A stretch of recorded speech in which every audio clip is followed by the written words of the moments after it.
down to business.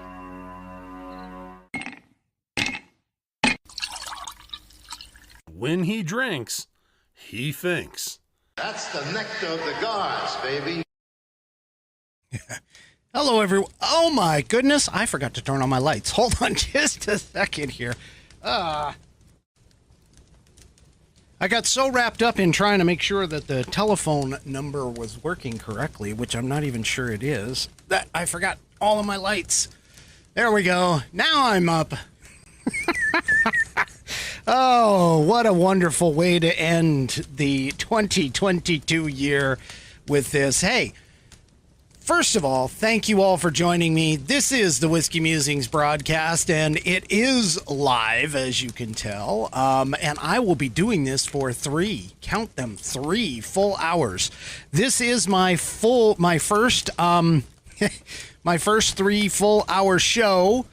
Yes, I did a 3-hour stream this year, thanks to the Mark K Show when they did their Thanksgiving or Thanksgaffing special. I did that. I did a restream, but this is the first time that I am doing this as a full-on show. Okay. Now, there's several things that are going on here that are going to be kind of interesting, at least from my perspective. So, number 1, I'm hoping that I have enough content. Number 2 is later on I will be opening up the phone line, and hopefully the phone line will actually work out properly for me. And number 3, I don't know if anybody noticed, but I am wearing glasses tonight. The reason why I am wearing my glasses tonight is because of the fact that a couple days ago, I got something in my eye and scratched my left eye. And so it became really, really red. And I typically wear contacts. I am a corrective lenses kind of guy, unfortunately. And so anyway, I went and it's because I scratched my eye pretty badly. I have to wear my glasses for a couple of days while the scratch heals up. And so I am going to try and do my best not to get too reflective in the looking at the camera. I know that it's going to, reflect some of my screens and stuff like that, but that's just the way it goes. Like I said, live. It's live TV. All right. So it is Saturday, December 31st, and we are looking at a countdown. So first of all, what I want to do is I want to say congratulations to everybody for making it through. There we are. We made it through another year. Okay. And we made it through another year with our,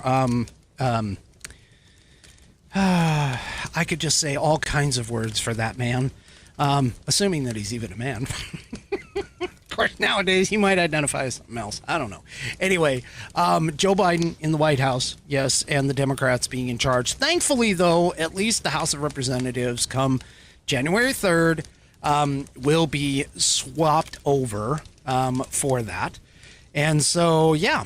Anyway, all right. So there's that. And we made it. We're almost done. We've got just a few hours left. And speaking about that, I have, just for you guys, well, first of all, I have to move myself because I am on Pacific time. And so let me go ahead and really quick with just a quick wave of my hand and a quick sound. I am now in the Eastern time zone. So, being in the Eastern time zone, here we are. Here is our countdown. Yes, it had to update because I had it on earlier and then now it had to update. So we have 2 hours, 55 minutes, and right now left in 2022 over on the East Coast of America. For those of you that are elsewhere, I'm sure from places like Australia and, of course, the Pacific Coast, ours hasn't. I think Australia has already hit, if I recall correctly. But But anyway, let me just see what's maybe. I know my Australian contingent Becky is online. I saw her earlier in the chat. She popped in and said Happy New Year to everybody. So just let me know if Becky, if you can do so over in Australia, if it's already switched. I think it's already switched because I think that it's past the international date line, and so they are ahead of us right now. But anyway, okay. So tonight, because it is a special occasion, and yeah, it's a special occasion. So tonight I will be drinking from the Crown Royal Black bottle to start. And we'll probably, I may change as we go through. And the more inebriated I get, the better off that will change. But it may be changing or whatever. Let me just see. Let's just take do the nice little pour here. I know this is off camera and you guys can't see it, but yeah, we'll just go ahead and do that. And not that I'm going to do this yet. I'll do this at midnight, but midnight Eastern time, but definitely taking a drink tonight. So, and of course that was, oh yes. Becky just confirmed, Becky's over on Facebook. She just confirmed that it's 10 a.m. Sunday morning, January the 1st. So she's already had her New Year's Eve. Well, welcome to 2023. And hey, for you, this is the first episode of the Whiskey Musings Broadcast for 2023. glad to know you could see it live. All right. So, ice ball, the ice ball makers. Outlaw Dog says she got the ice ball makers for her son. For the Marine. Is that the Marine or the other one? Anyway. And she says that he loves them. So, yes. And, yes, I do have to drink, Amy, in order for me to think. This is great. This is fun. This is going to be a great time, I think. Totally unscripted. I do have some things that I want to talk about and some things that I want to look at over the past year. There's a lot that happened just from this broadcast itself, and so I'm going to be bringing that out. And, it's the other one, not her Marine son. It's the other son. Well, that's okay. He's fine, too. He's an American. I like it. So, yeah, that's cool. The big ice balls. I like that. All right. We're going to try this out. Try this out for sure. Also, I have some special appearances by some pets that love to dress up for certain days and holidays and Conspiracy Theory Thursdays. And so I'll get to those pictures later on tonight.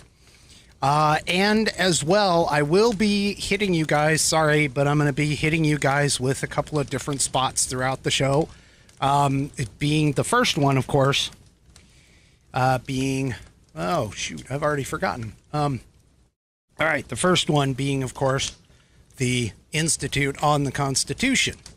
The Institute on the Constitution was established in 2004 as a 501c3 nonprofit with one singular mission: to restore the constitutional republic through grassroots education.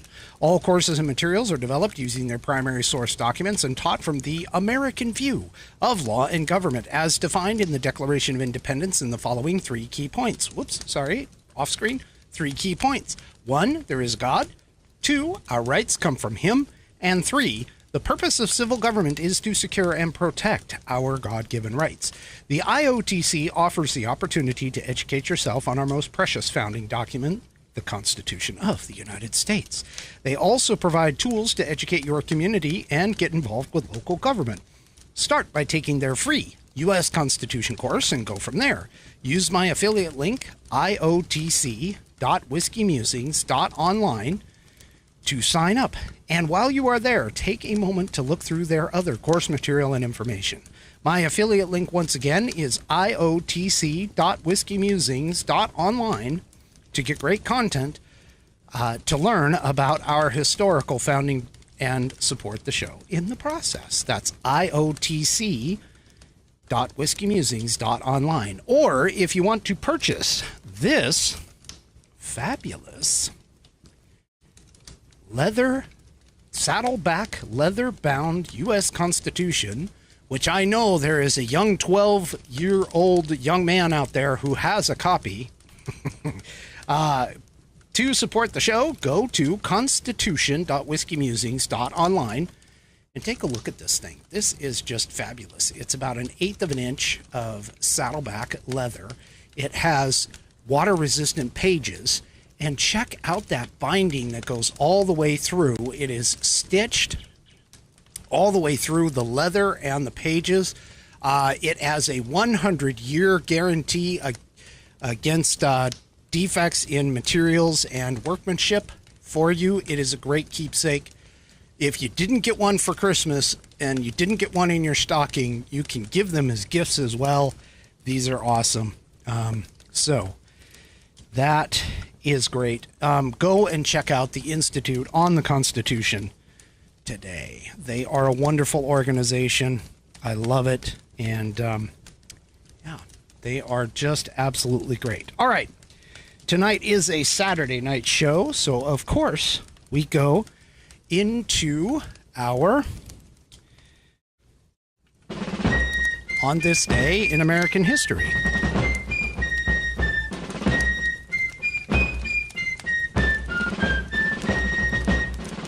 And, of course, that means that we will be reading from the American Patriots Almanac. This is a fabulous book.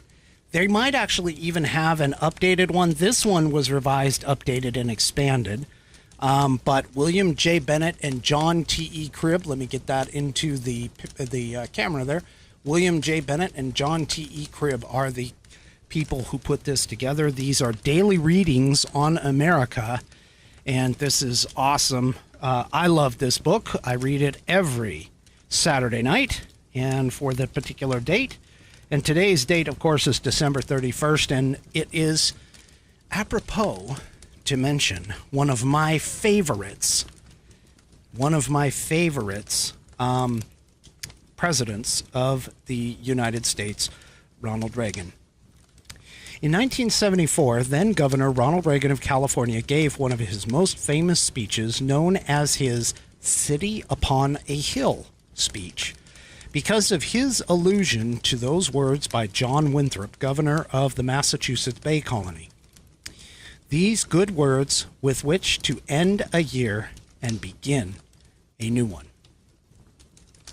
You can call it mysticism if you want to, but I have always believed that there was some divine plan that placed this great continent between two oceans to be sought out by those who were possessed of an abiding love of freedom and a special kind of courage.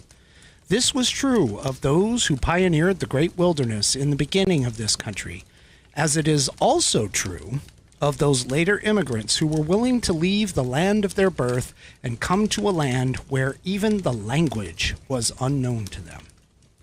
Standing on the tiny deck of the Arabella in 1690 off the Massachusetts coast, John Winthrop said, "We will be as a city upon a hill. The eyes of all people are upon us. We cannot escape our destiny, nor should we try to do so. The leadership of the free world was thrust upon us 2 centuries ago in that little hall of Philadelphia. In the days following World War II, when the economic strength and power of America was all that stood between the world and the return to the Dark Ages, Pope Pius XII said, "The American people have a great genius for splendid and unselfish actions. Into the hands of America, God has placed the destinies of an afflicted mankind. We are indeed, and we are today, the last best hope of man on earth." Now, Ronald Reagan was called the great communicator, and I got to tell you, there is a reason why. He had a eloquent way of speaking. One of my favorite speeches was the one where he was stumping for Barry Goldwater back in 1964. And he gave a speech that, honestly, I may end up playing tonight just because it is just that great. I love him. I love his way of communicating. He had a wonderful way of with words, and he was just incredible of a man. And it is sad that he is gone. But we need another Reagan to follow this debacle. We need another Reagan, and I'm sorry, but I'm not entirely sure that Trump is necessarily it. But we need another Reagan, or we need to get somebody in. If it isn't Trump, we need another Reagan. But if it is Trump, then Trump needs to pave the way so that we can have another Reagan. We need a man who can stand up to evil, who stands up for principles, American principles, who stands up for the American precept of law and order and justice, and the idea that all men are created equal. And by men, I mean mankind, not just man. But at the same time, though, as we move out of 2022 and into 2023, we've got to take stock of everything that has gone before. We are at a dark time in history, and we are, honestly, we are at a crossroads. We're at war, social war, with everything that has happened throughout the last couple of years, and even before that, because of the fact that right now, as we sit here, we have a bunch of informational pieces that are coming out about what happened, both on January 6th as well as the rest of the accusations against Trump in particular, but also some of the things that have been occurring throughout the course of the last 5, 6, 7, 10 years, let's say, maybe even earlier than that. As we end 2022, we take a look at all of the things that have gone on. You know, we take stock, we look back at things. Starting off 2022, you know, we had the whole idea of the fact that Trump was proven to not have any kind of Russian collusion. We had things like the Hunter Biden laptop story that finally got admitted this year. I mean, admitted to by the mainstream media, that yes, it is entirely possible that was real. And we all on the right know it was. We found that most people like myself who have been labeled conspiracy theorists are now honestly can completely claim the title of being a spoiler alert. We talked about and found out here recently about Elon Musk and buying Twitter. He has exposed the Twitter collusion with the federal government on multiple topics and multiple agencies. And I believe that Twitter is just the tip of the iceberg. I mean, we found out from Zuckerberg that the FBI encouraged them to also censor the Hunter Biden laptop story.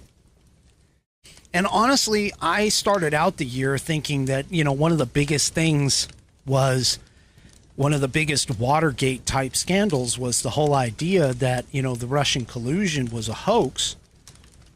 that whole thing and spying on an incoming president organization. But we have more than that now. And the funny thing is that they're all tied together. We have the whole Russian collusion hoax, which was started by the DNC, paid for by the Clinton campaign. And Durham is still going out there trying to do something. Don't know what. But we have the whole thing that the entire federal government, and we're not just talking about Democrats, they're the start. They were the instigators. They were the ones that started it. But to be honest with you, they didn't facilitate everything. They got help. Whether that help was knowing or just following along just to gain, profit or whatever it was, we've got a lot of Republicans who are going along just to be part of the elite.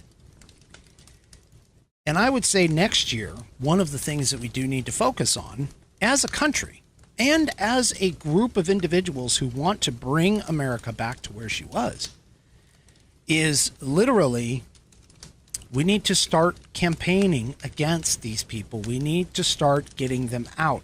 When they come into being elected, we need to get them out. We need to find a way to get them out. And I'll tell you, it's kind of interesting to think about that the world's richest man who came from Africa, became an American, and is now more patriotic and more American than most Americans are that were born on this soil. He spent his money to basically gain a crime scene. Now, granted, his overall intent is that he is going to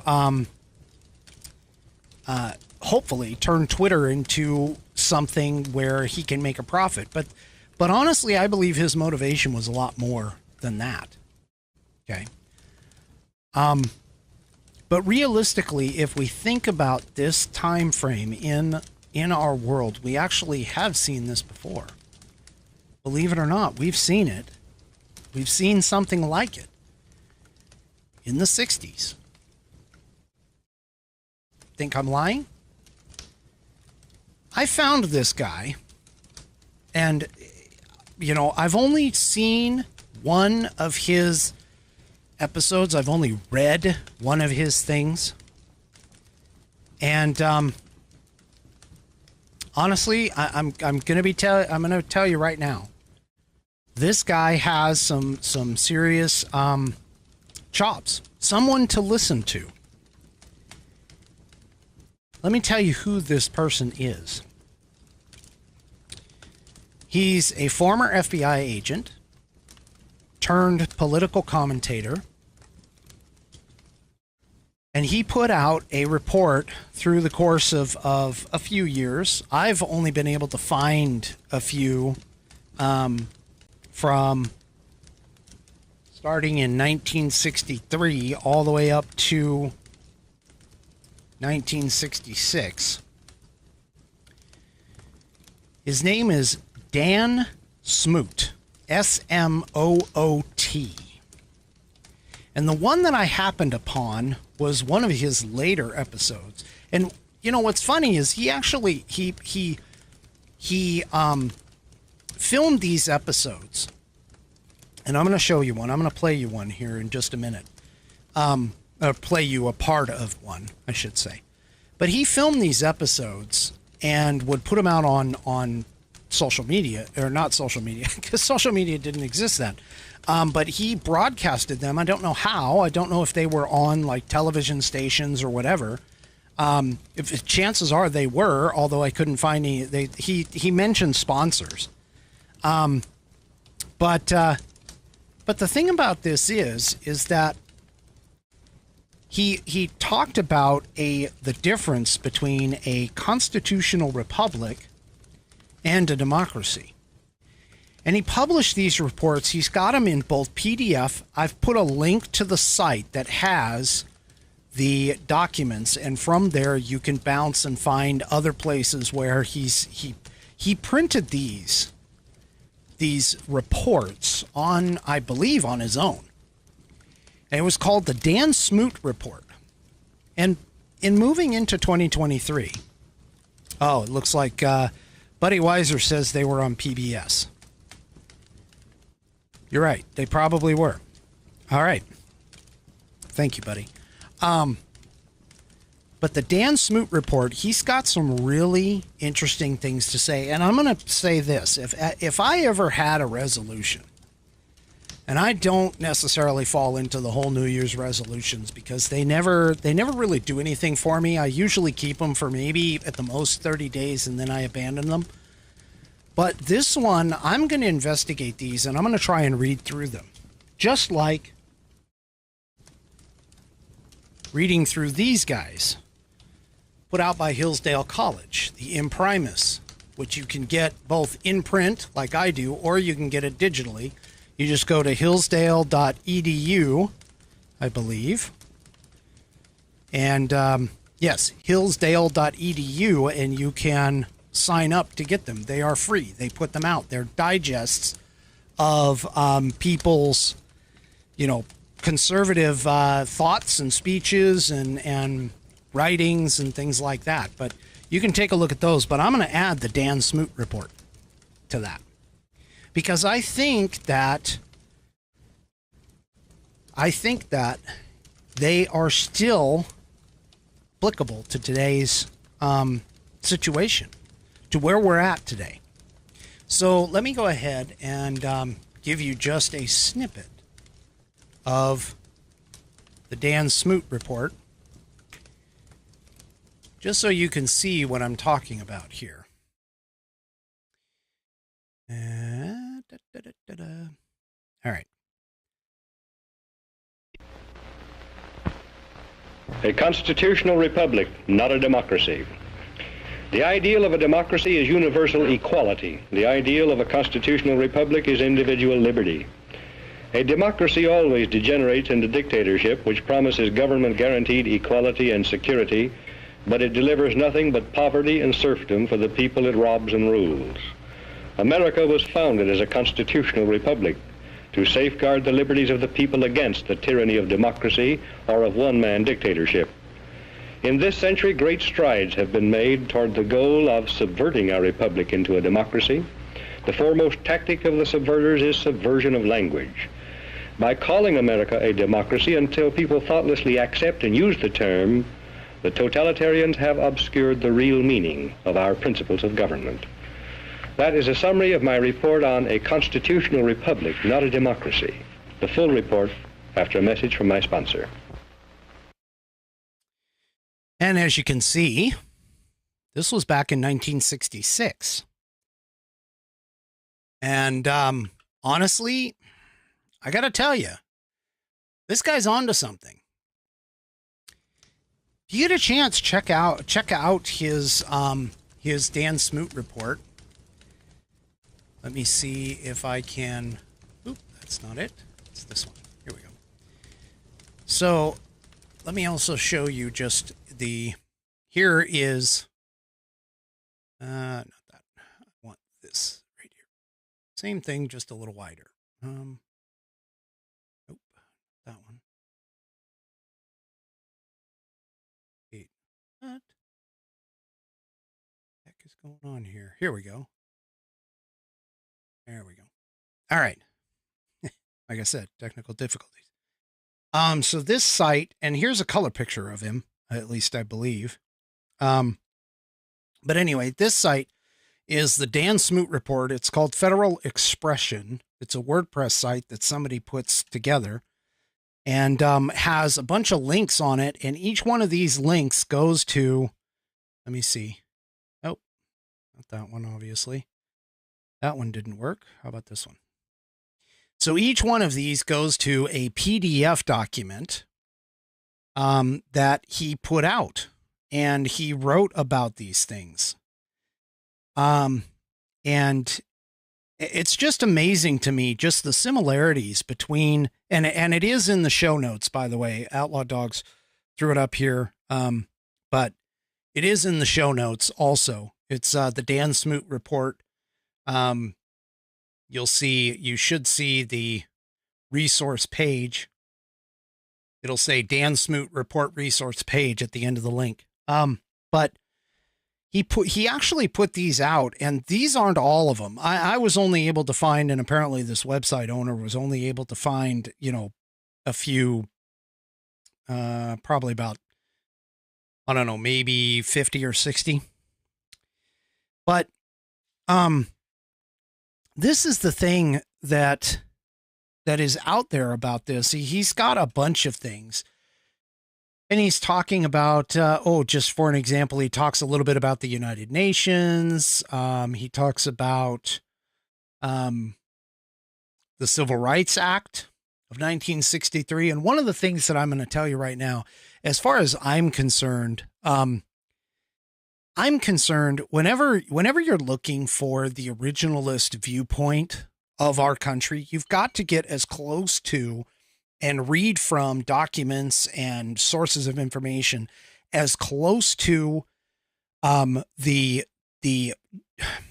start of when that happened. So realistically, these were done in 1963, 64, 65, etc. And just to kind of correct the record, because I see it over here, Buddy said he may be wrong about PBS. That looks like a regular broadcast. You're right. That he did call out his sponsors. So, I found this, and I wanted to bring it to you guys, as a communique for another source of information for conservatism, because the farther and farther we get away from our founding, the more things change. And as he pointed out, language is the key. And if you really listen to that summary, it hits home on everything today. I mean, if you look at all of the Dem speeches, they don't talk about constitutional republic. In fact, I can only recall, I could be wrong on this, but I only recall Biden actually calling it a constitutional republic only once. And in a speech. And the rest of the time, they talk about how the MAGA Republicans are an attack on our democracy and, all of that. They talk about democracy, democracy, democracy. We don't live in a democracy. We live in a constitutional republic. We live in a representative republic where the people are supposed to be at the top of the food chain and in charge. And the Democrats and a lot of people nowadays, today, that, honestly, they talk about all of this stuff, and they talk really a good game, but they don't care about that. In fact, many people don't even understand what the heck is going on with our country. A lot of them don't even understand the founding of our country. They don't even understand the documents that founded our country and the way things were working. They have been manipulated over the last 40 plus years. Even my generation, they were talking about the Great New Deal as a great thing that happened, when it's been shown by scholars that it probably kept us in the Depression for an additional 10 years. That if we'd have not done that, if we had not done the Great New Deal, we probably wouldn't have gotten through. That we may not have even been in the Depression very long. We would have pulled ourselves out up by the bootstraps, per se. The point that I'm making on all of this is that we've seen this before, and we need to research history, because those who do not study history are doomed to repeat it. We need to start taking around and taking from our forefathers and everything else. We need to dig into our past to find the truth, to find, the evidence, the truth, the plan forward. We need to look back in order to move forward. And so this is, we're not here in the first time. We've been through this before. We just need to figure out how to go about, and totally, in this case, because obviously it was out and then it dug down in and disappeared for a while, and now it's back. And we need to dig through this. We need to dig through this.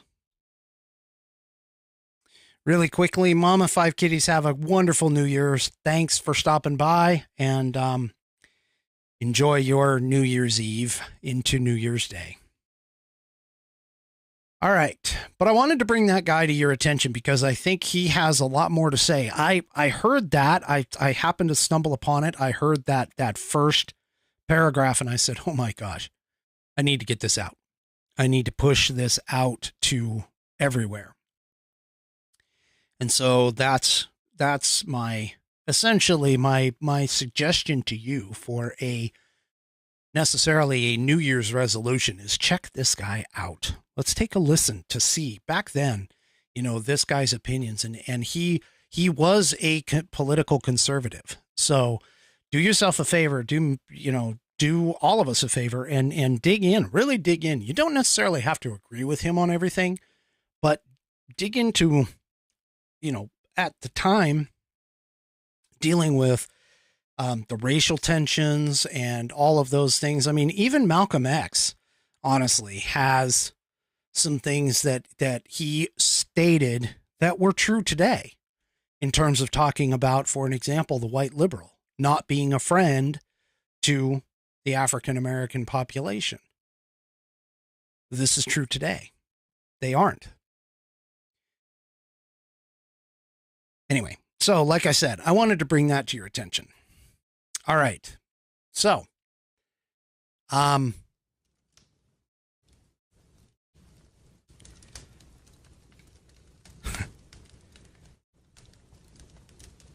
who does he remind you of? I'm hoping that's Mark Levin and not who Levine. Who is Levine? Not Rachel Levine.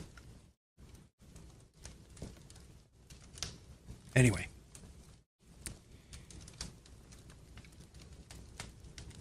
Okay. Well, we'll get that back in just a minute. All right. So I want to do a couple of countdown things, but I've got to pay homage. So apologies on this. I apologize on this. And actually, if you're talking about Mark Levin, Levin, I actually have a speech of his that I want to play as part of my look back into 2022, but which we're going to kick off kind of right now because, and I want to talk a little bit about, first of all, how this channel has grown so much thanks to all of you who are here and watching. And I am so appreciative of that. I don't think you really understand the magnanimity, if that's even a word, but the fact that you guys have created such an emphasis on where I want to go and what I want to do with this channel that I am really excited and looking forward to 2023. I mean, this channel has grown exponentially just in the last year. And I have to give credit where credit is due. It's because of the Mark K Show and because of the Mark K Show followers and following that this show itself has exploded in the way that it has. And I kind of want to take you back to the very first time that the Mark K Show mentioned, and let me see if I can find it here.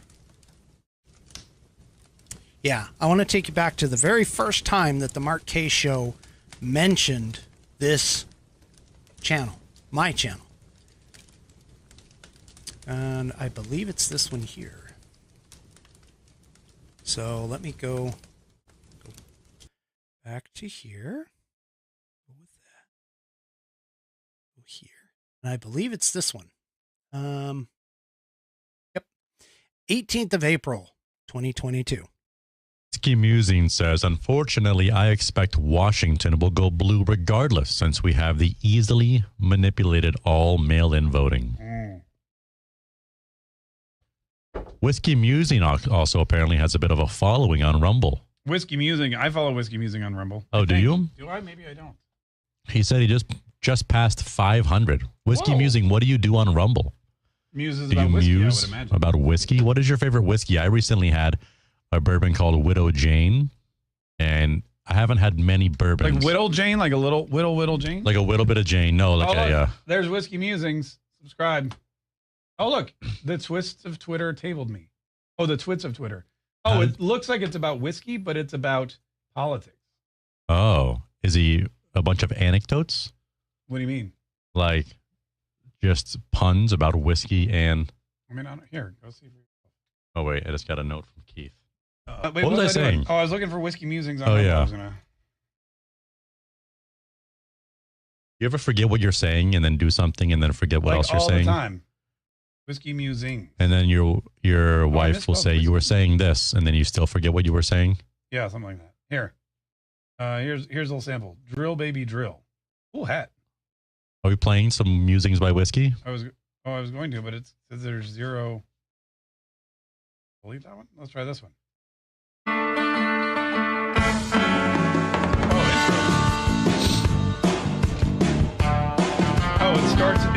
It starts in 5 minutes. What starts in 5 minutes? Whiskey Musings. Vote people out or vote new people in. There has to be another way.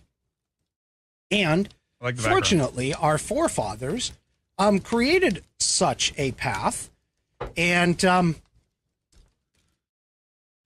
it's created such a path for us, and it's in Article 5 of the Constitution. So let me bring that up, and Let me bring that up. we'll bring it up, Look at and that.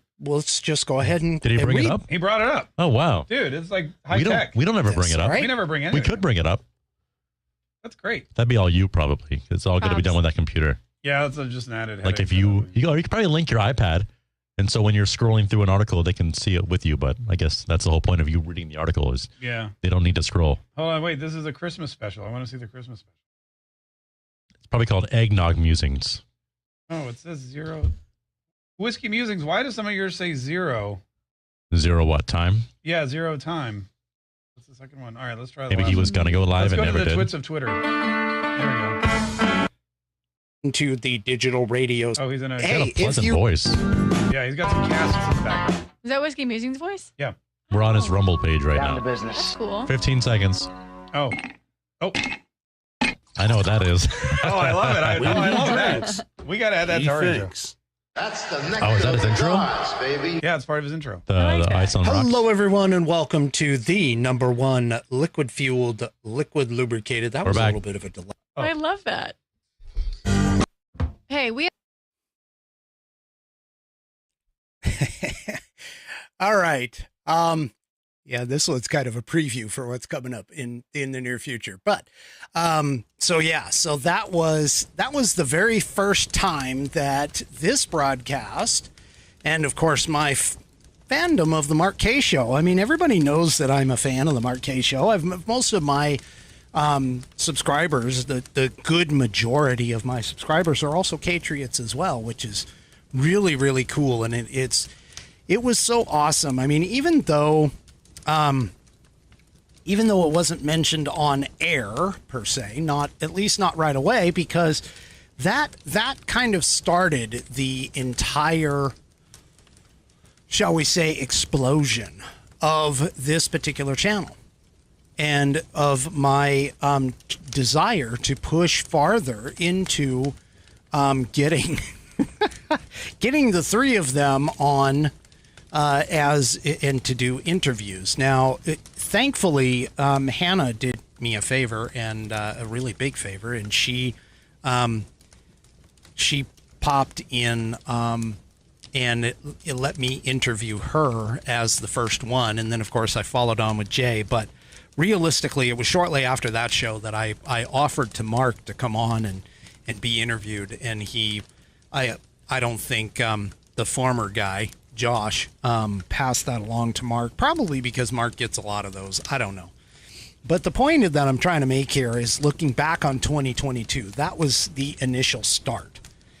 And I have to give credit where credit is due, too. There have been several Patriots who have assisted in expanding this channel's reach by encouraging people to come and subscribe, to come to the Rumble channel and subscribe. And, you know, Buddy Weiser has been a huge advocate for me and my channel.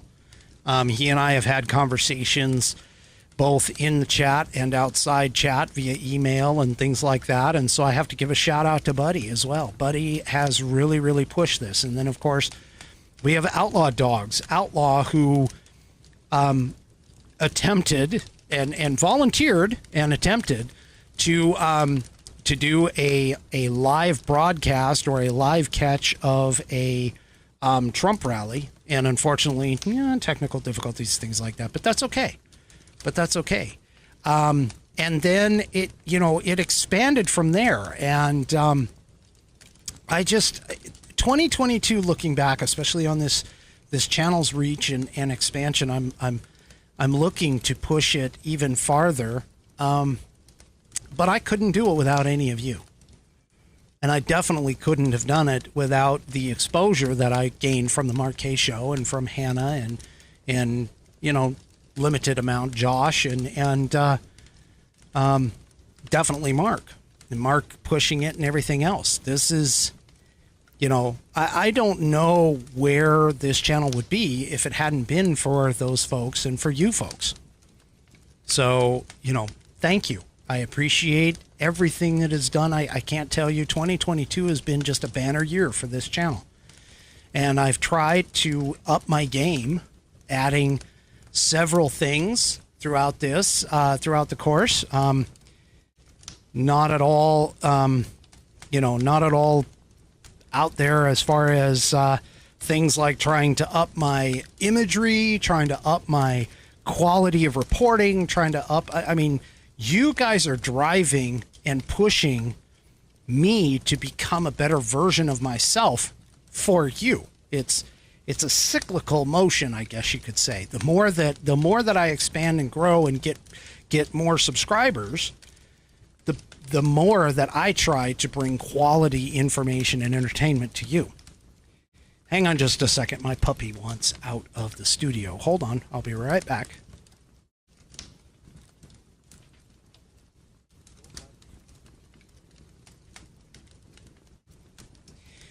All right. So anyway, I can't tell you how much I appreciate all of the work that my listeners have put in for that. All right. Couple of things also occurred during this time. Obviously, Josh moved on. He left the show. And he left the Mark K Show to go be the director at WDBO. And I got to tell you, it was amazing that he left, first of all, but he had an amazing opportunity. And I don't know how he's doing or anything else. We don't really hear a lot about it, but he does so much. He did so much for the Mark K Show in terms of its beginnings and everything else. And then, of course, we got Jay. And Jay became a really good fit in terms of the Mark K Show. And he also was willing to come on the show, too. you should go back. Honestly, you should go back and take a look at those interviews. I really appreciate the fact that they spent the time that they did. We talked about a lot of different things, and yeah, it was great. I mean, it is great. But one of the episodes that I did was a tribute to Josh leaving. It's called The Goodbye Josh. And the culmination of that was a clip, admittedly, a mistake by Hannah during the Mark K show the previous year, I believe. I'm not exactly sure when it was. I think it was like a little bit earlier than that. But Hannah has sometimes has a little bit of. She's gotten a lot better, believe me, ever since we've been calling her on it. But she sometimes just reads things without actually saying it. And so when I thought about 2022, I had to bring this up. Just because of the fact it was so hilarious. And Robert Ozaki, who is a sometimes Rumbler and sometimes elsewhere, I think, he put something in the chat that sort of made Hannah read it, and she didn't really catch it right away, but the guys did, Mark and Josh. So let me just bring this up. Because to me, it's just hilarious. This is just, in my view, this is just absolutely hilarious. But anyway, let's take a listen to this little slip up by Hannah. I have some manly men in this this chat. Question: what can my husband do to fix the burning on his hands from creosote? Why did he burn it? Because he works in construction and there's creosote. Probably. Got to wash his hands first. Well, obviously. Aloe. Oh. Dickens cider. Works every time. What is Dickens cider? Oh my gosh, no. No. I wish you could dump the live stream. What? Oh, no. Who wrote that? Send them a prize pack. No. Robert Ozaki. No. Can you please? Are you isolating? Did you isolate? Okay, Josh is isolating. No, why are you isolating that? I didn't. No, I can't without YouTube. Oh, darn it. I can't go back in time for it with any of the things. You can't? Oh, my God. Oh. That's not funny. Literally the funniest thing that happened all day. I hate myself so much.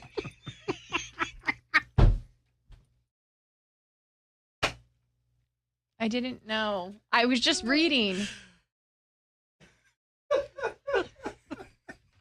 Who was it? I want to know. I told you, Robert Ozaki. Robert Ozaki. Congratulations, man. That was amazing. No, you cannot use that noise for that. I feel like it's being abused.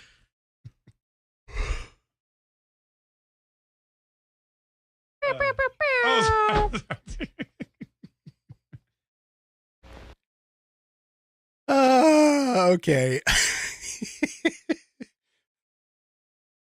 Oh my gosh. Yeah, so that was actually one of the highlights. I mean, I know it didn't happen. It may not have happened in 2022. To be honest, I don't even remember when it happened, but I got to tell you, I mean, that had to be one of the funniest clips. And the fact that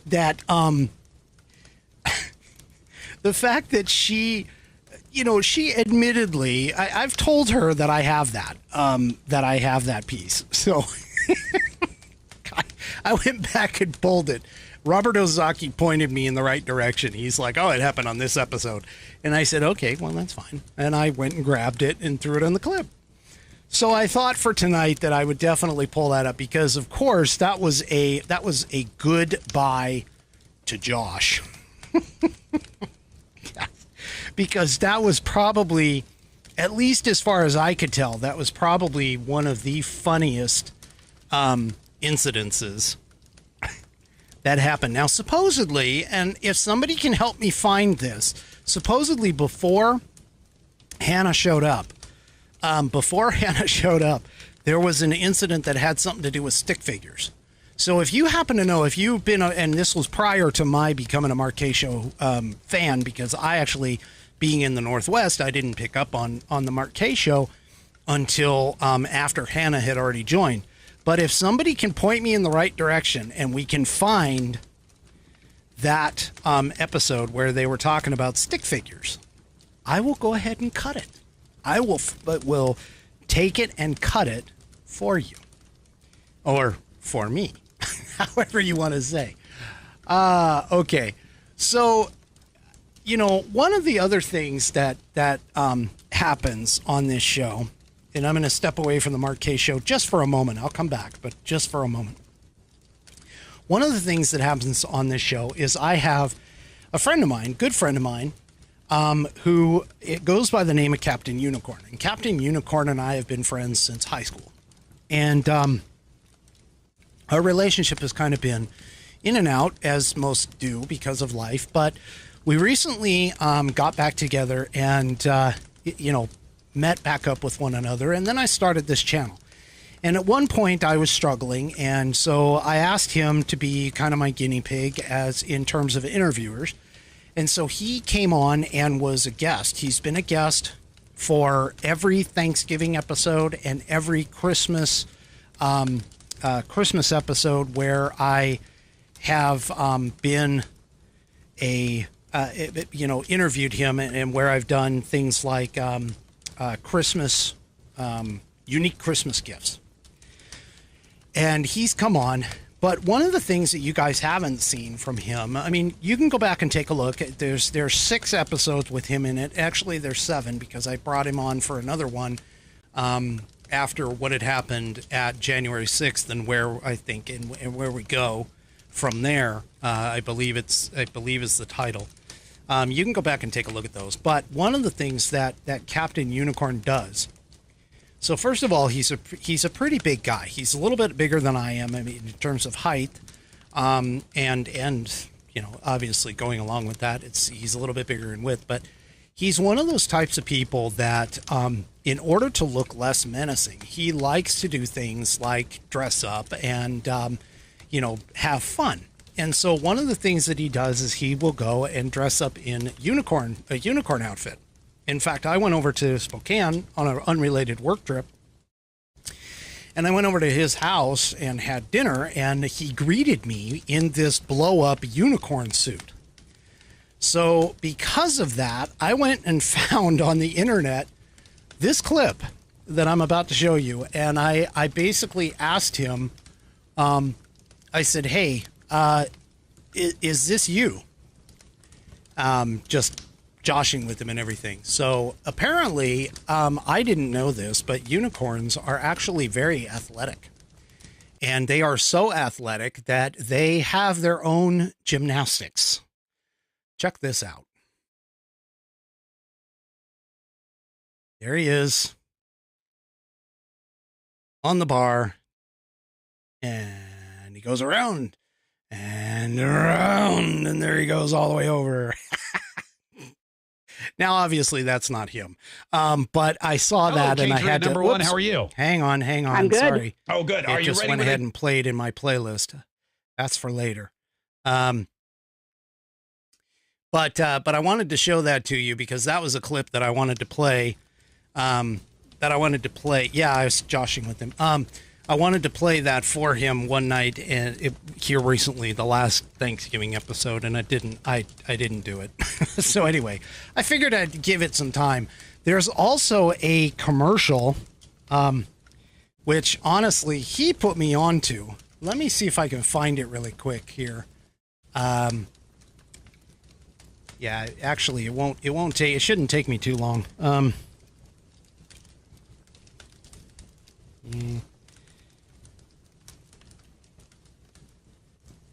Yeah, let me just find it real quick here. Oh, yes. Yes. This right here. Okay. Wait. No. This is where your ice cream comes from. Hold Creamy on, guys. poop of a mystic unicorn. Totally. Hold on. This one I wasn't prepared for. Hang on just a second. All right. Let me go ahead and switch over. So this is actually a commercial, believe it or not, for a device. But the thing that was cool about it is the way that they do the ad. So here's the ad. This is hilarious. You guys are going to like this. I think this is funny. This is where your ice cream comes from. The creamy poop of a mystic unicorn. Totally clean, totally cool, and soft served straight from a sphincter. They're good at pooping. But you know who sucks at pooping? You do. Sorry, I'll spare you the rest of it. But but anyway, this was a commercial that he put me on, and I thought I had a clip of it, but I apparently didn't. I didn't pull it down. But he mentioned it, and we watched it while I was over there. It's hilarious. So anyway, so now you kind of understand a little bit more about Captain Unicorn. He loves unicorns because unicorns are fanciful and free and everything else. But that's part of the reason why, is because he wants to come off as being a unopposing. He doesn't want to be the big, mean, nasty guy. He wants to be the nice guy. And so he chose his unicorns for it. So yeah, Sharon, if you can find or at least remember the date, or sometime maybe somewhere around it, and I could see if I could find it. But anyway, so yeah, he wants to be kind of the gentle giant type thing. But so yeah, so there's that, and it goes on. If you want to look for this one, just type in unicorn poop in an ice cream ad, and it'll pop up. This is the only one. Now I don't remember this ice cream ad ever airing, as far as I know, but yeah, it's just it's just hilarious. But he and I go way back, and I've got to give him props for he also started his own channel for a little while, and he's thinking about expanding or doing something different with it. But he had a little channel as well on YouTube, doing one of his passions, cooking. But anyway, so I just wanted to bring that up and show you I owe him some as well, because he actually was like my very first subscriber. Him and his wife, they were the ones that kind of got me into doing some of these things. And yeah, AS Music, I mean, I would love to, but I need a little bit more of a narrowing down, because it would take me too long to find it in a 1 hour or 2 hour show. So if you can just even remotely remember maybe what the subject matter was or something like that I can find it, I'll see if I can find it and bring it for you guys. But anyway, so yeah, he is also a big Star Trek fan too. Yeah, big Star Trek fan as well.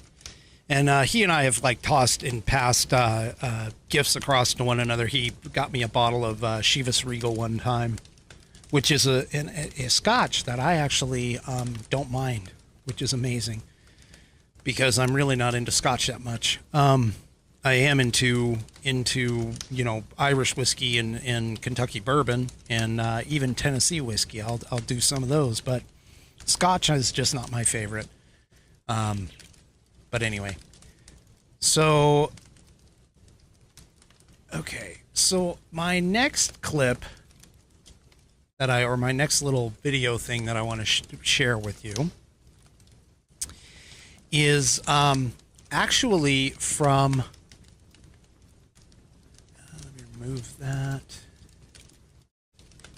Sorry, I'm doing some cleanup here to make sure that I don't hit the wrong things. So, but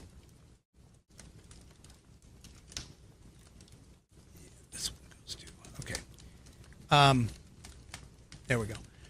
So this next clip was actually, and these are not necessarily in numerical order or whatever, but this next clip, or date order, I should say, but this next clip actually features one of my fans, who shall, because they had to use code names for Conspiracy Theory Thursday, shall remain nameless, at least as far as that goes. But you might pick up on who it is.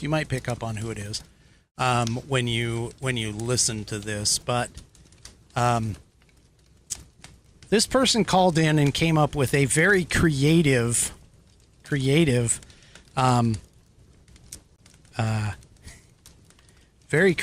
conspiracy theory. Let's listen to this one here. Hello, Patriot number one. How are you? I'm good. Oh, good. Are you ready with a conspiracy theory? I am. Here we go. 30 seconds on your mark. K-Show. Get set. Go. The endorser is bringing back his infomercials. On yesterday's episode on Whiskey Musings, Rick interviewed Mark Kay. We got to see old video of Mark in a bathtub demonstrating one of his product endorsements. It was no accident that Rick brought this up. Mark hinted about a secret project that he was working on with him and Hannah singing. The first endorsement will be Jay eating Barbie's buns while Mark and Hannah sing the Barbie buns jingle in the background. When the money starts rolling in, Patriot HQ and Homebase can finally upgrade the internet. Let's talk in 6 months and see if it comes true. Wow, that was amazing. I'll tell you what. Fantastic. If we could get Barbies to mass produce her buns, we could all retire early. Honestly. That's for sure. Hey, thanks so much. That is great. We put Cinnabon right out of business. Hello, Patriot. All right. So, so that was that was a conspiracy theory that included the Whiskey Musings broadcast as well as Barbie's buns, which, by the way, if you want to know more about Barbie's buns, I put the recipe out in my last Thanksgiving episode, where we talked about food and Thanksgiving with, ironically, Captain Unicorn. So go and check that out. I'm going to tell you, they are extremely fattening. They are filled with all kinds of the bad stuff that you don't want, but you roll it. I'm going to tell you too right now that if you go and get the recipe and get her instructions that go along with it, half the recipe, just half it, because it makes, at least when I did it, it makes about 20 rolls. And that's just, if you've got a huge crew to feed, go for it. But I unfortunately only have just a party of 4, so it really didn't go anywhere. But Buddy says, was that Dawn? No, that actually wasn't Dawn. That wasn't Dawn. I don't know if she wants to call herself out. She can. If she wants to call herself out in the Rumble chat, she can go ahead and do that. I'm not going to. Fortunately, I'm sworn to secrecy because of her special Patriot number 1. Anyway, so that was really cool to have my broadcast brought up, not only on the air, but also as part of the Conspiracy Theory Thursday. That was just great. And that was right after Mark Kay's, interview, which I have to admit was pretty epic. Both, Mark, Jay, and, Hannah, all three, they stayed longer than what I originally asked them to.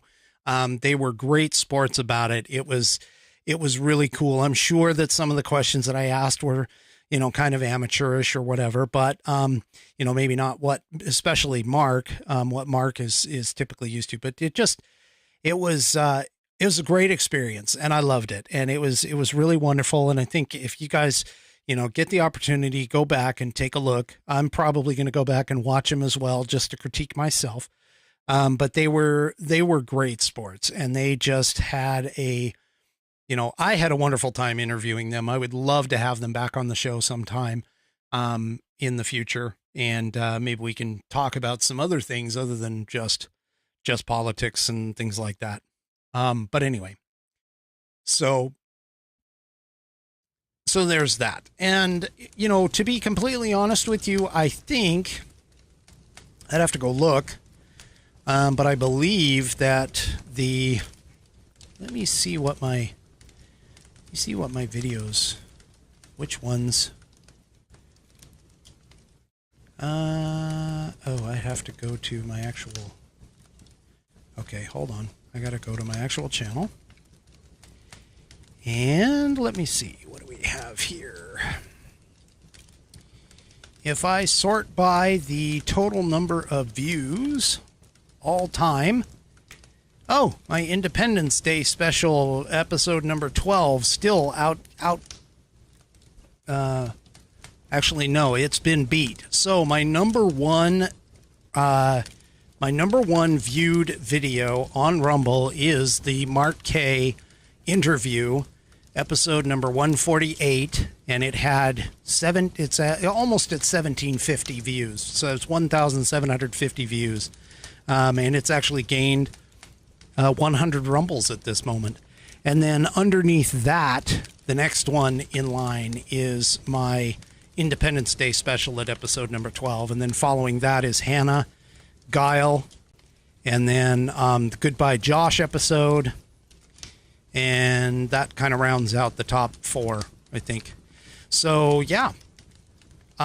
Great time, great feedback, great, wonderful thing going on with the Mark K Show and the Whiskey Musings broadcast. But I owe them a lot in terms of the Whiskey Musings broadcast and how it has grown for that. And it's just great. It's just great.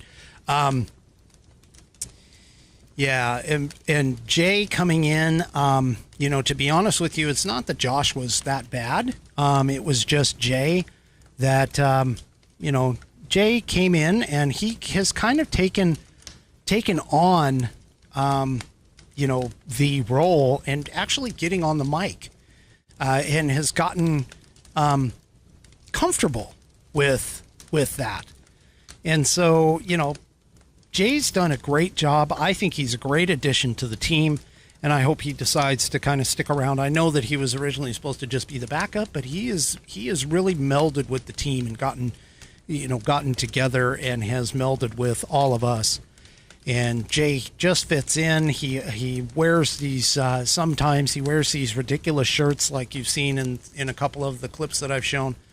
And he's just done such a wonderful job. And Hannah has really stepped forward in her role as being the executive producer, as well as, being the person that runs this biatch.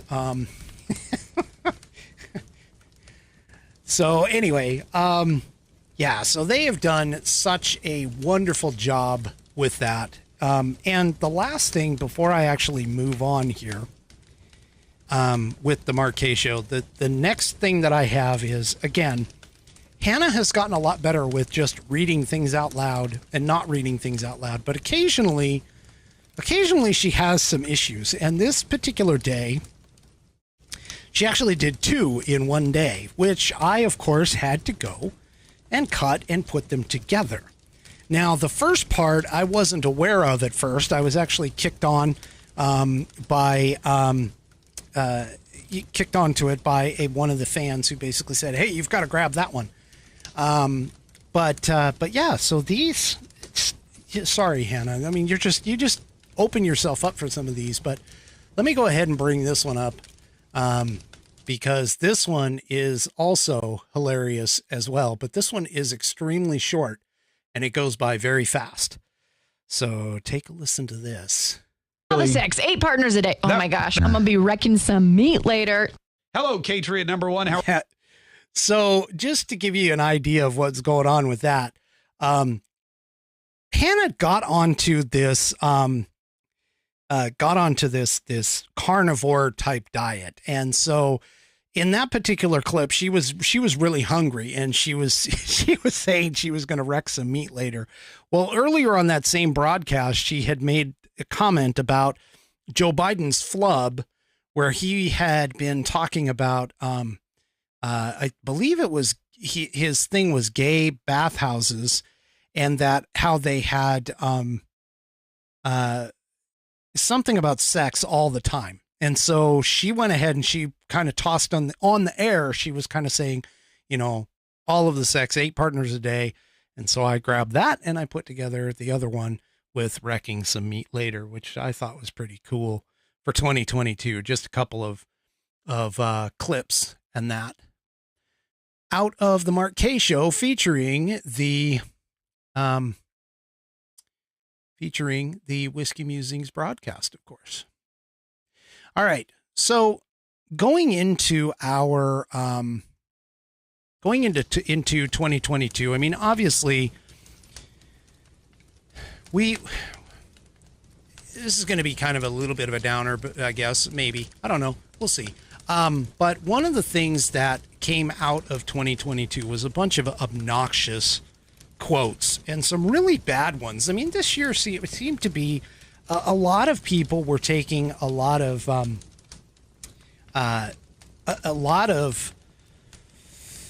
because we're in this social war, they've taken a lot of quotes and a lot of things, and they've kind of thrown stuff together, and trying to make themselves relevant to the situation, honestly, or relevant to any given particular topic that was, the next big thing in 2022. But this one I actually found kind of interesting. It comes from Culturcidal by John Hawkins. And anyway, so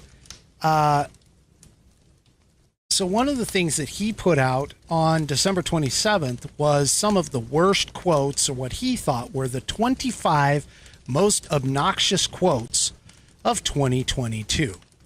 And so I thought I would bring those to you today. So this first one, number 25 in his list, basically is Elizabeth Warren. Of course, Elizabeth Warren goes and sticks her foot in her mouth all the time by some of the crap that she says. But what do you expect for somebody who basically, appropriated Native American culture to her benefit at her university? I don't remember exactly which one. I think it was Harvard. But anyway, she made a statement apparently at one point, and she said that everyone comes up to me and says, I would vote for you if I had a penis. I mean, honestly, Elizabeth, you got to sit this one out. You really have to sit this stuff out. So anyway, some of the left is got some of the dumbest sayings. Kathy Griffin is number 24, and Kathy Griffin, well known for her holding up of the bloody head or the fake bloody head of Trump, which honestly she did as I mean, let's face it, she did it to make herself relevant, and it worked. It worked. Only from the point and perspective of the idea that any kind of publicity is good publicity, regardless of whether the publicity is actually good or bad, doesn't make any difference. But she apparently quoted that if you don't want a civil war, vote Democrats in November. Well, Kathy, I hate to tell you this, but that whole Civil War thing, the right and the Republicans are not trying to take away people's guns, are not trying to destroy our country, are not trying to basically turn the Constitution into a roll of toilet paper, and are not attacking people in terms of their religious freedom and their freedom of speech and everything else. So, another person should probably sit this one out. And then we have Mayor Eric Adams, who, honestly, if I remember correctly, I believe he's the mayor of New York now. But he made a comment. This is number 23 on the list. It says, drag storytellers and the libraries and schools that support them are advancing a love of diversity, personal expression, and literacy that is core to what our city embraces. Well, considering the fact that Florida and Ron DeSantis is now looking into a drag queen or a drag queen show or something that had simulated birth with kids involved. I'm not exactly sure that Eric Adams really knew what he was talking about with that. I mean, I know he was trying to pander to a specific group of our society, but realistically, he just needs to just be quiet and go away. All right. I have no idea who Amanda Duarte is. Let me see. Let's take a look real quick here. Let's just see who this person is. Let's see. Okay. So I have no idea, but obviously it had something to do with,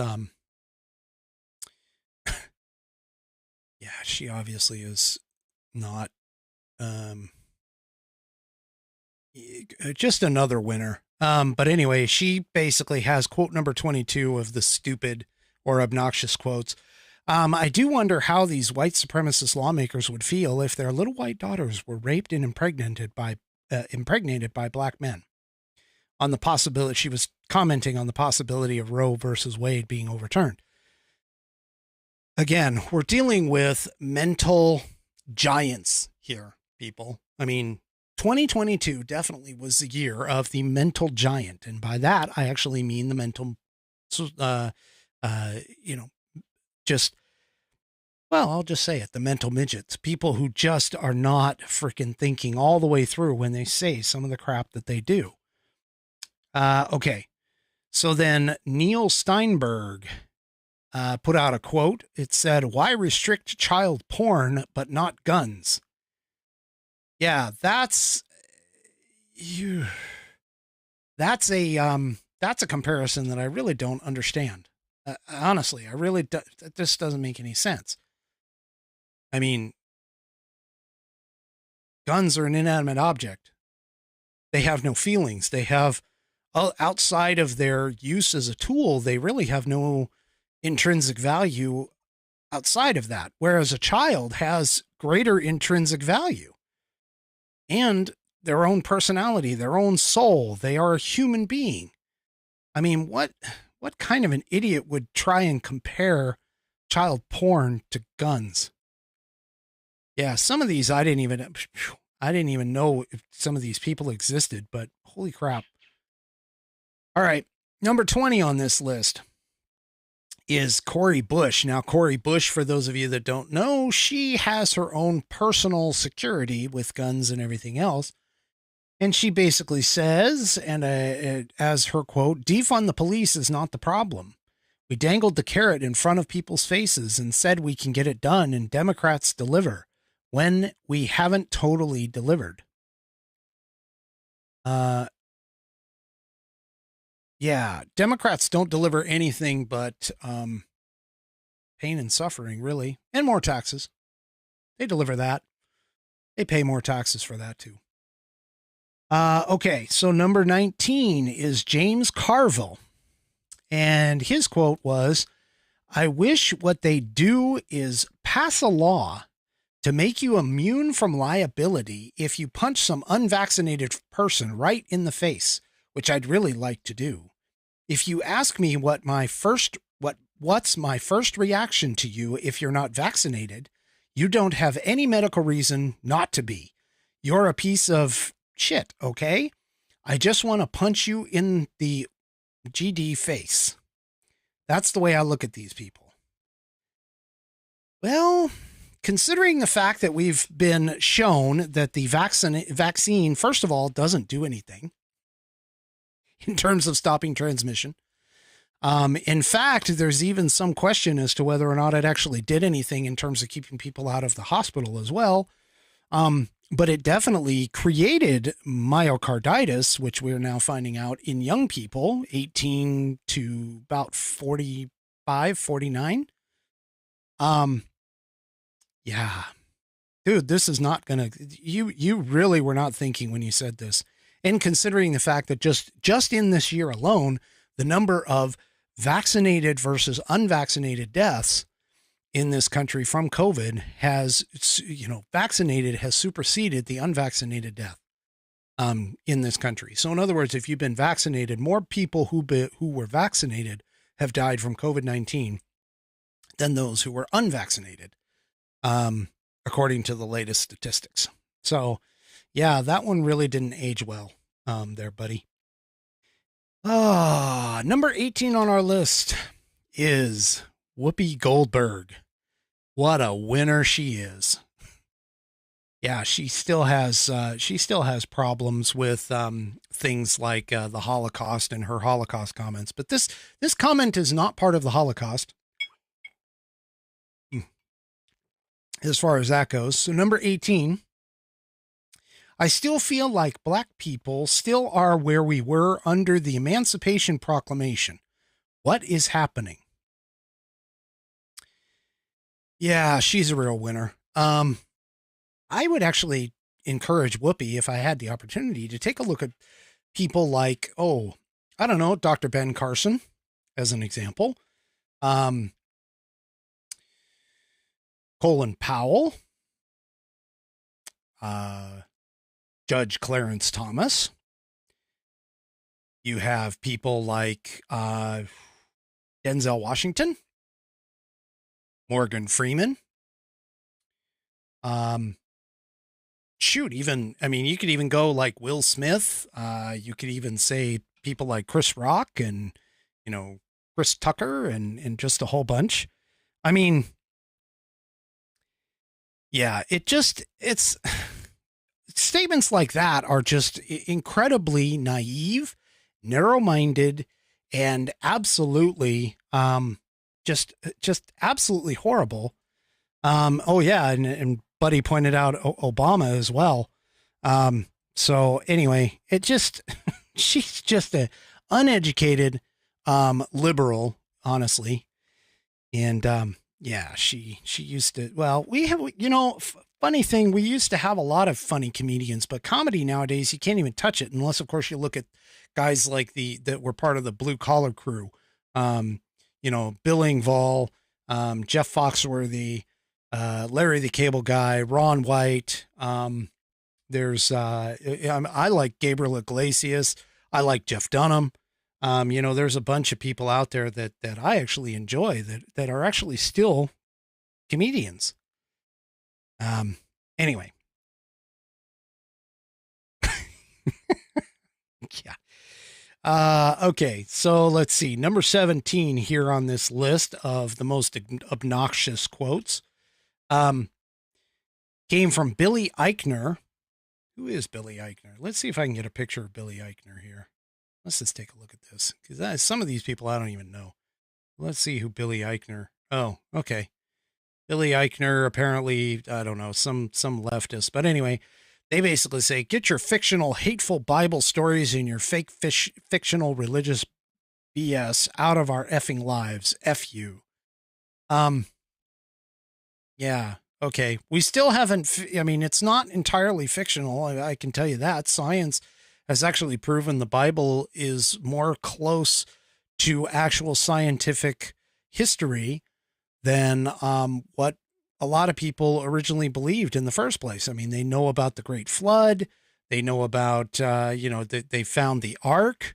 They found what they believe was Jesus' grave. Science is finding out more and more that the Bible is more and more correct than what a lot of these people really want to believe. Anyway. Okay, this next one here, number 16 on this list, Elsie Mistel or Ellie Mistel. Oh, I know who this guy is.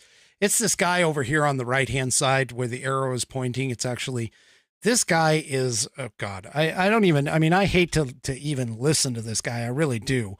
But because he is very, very, ignorant of the issues, ignorant of the truth. And he always spouts his mouth off, in my opinion, without any facts, data, or evidence. But anyway, his comment was, white people turn violent when they don't politically get their way all the damn time in this country. It's what they do. I seem to recall 2020, the summer of 2020, I think. A lot of things happening then, like our current vice president bailing people out from violent actions, violent riots. Oh, sorry. They were mostly peaceful. They were mostly peaceful. Sorry, they weren't violent. They were mostly peaceful. yeah, and I seem to recall. Yeah, I don't think that guy's, again, this is just a real long list of brilliant, obnoxious quotes. Okay, Sean Penn. Oh, there's a winner. Number 15 comes in. I really feel that if someone chooses not to be vaccinated, that they should choose to stay home, not go to work, not have a job. As long as we're all paying for those streets, we got to ride safely on them. And so I'm just hopeful that the mindset will change. Well, Sean, dude, I'm telling you, you're wrong again. Like I just said, COVID-19 and the vaccines are proving to be, again, my prediction for probably within the next 5 or 10 years, you're going to start seeing those commercials that come on the air that talk about, were you, the whole accident commercials, were you injured in an accident, or in the case of things like mesothelioma, were you in the Navy or were you in the automotive industry, and do you have, have you been diagnosed for mesothelioma? I'm actually believing that some of these,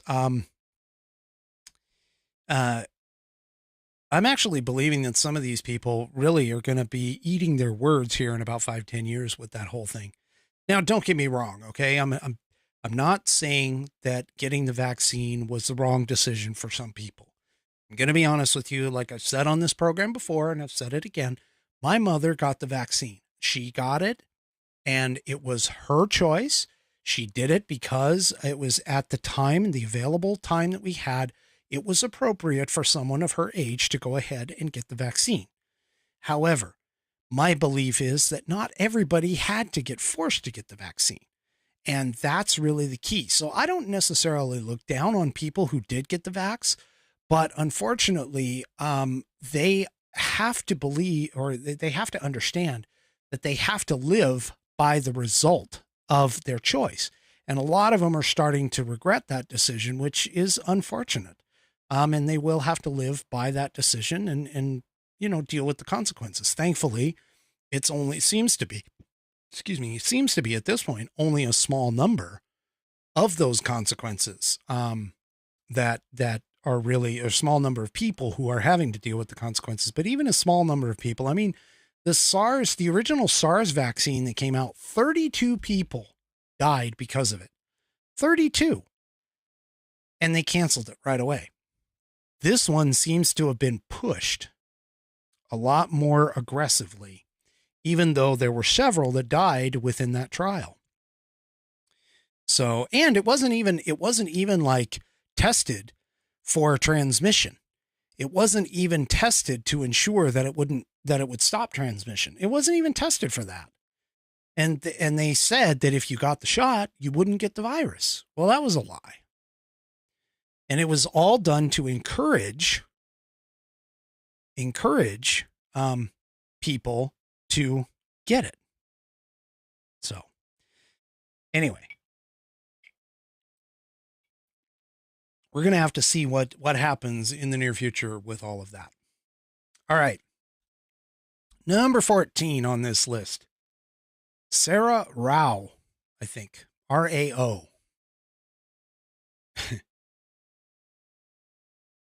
Number 14, she says, this country is racist, transphobic, homophobic, xenophobic, atheist, classist, Islamophobic, misogynistic, dumpster fire. As such, seeing the American flag makes me want to vomit. Well, Sarah, there's the door. I'm sorry, but if you hate this country that much, what are you even doing here?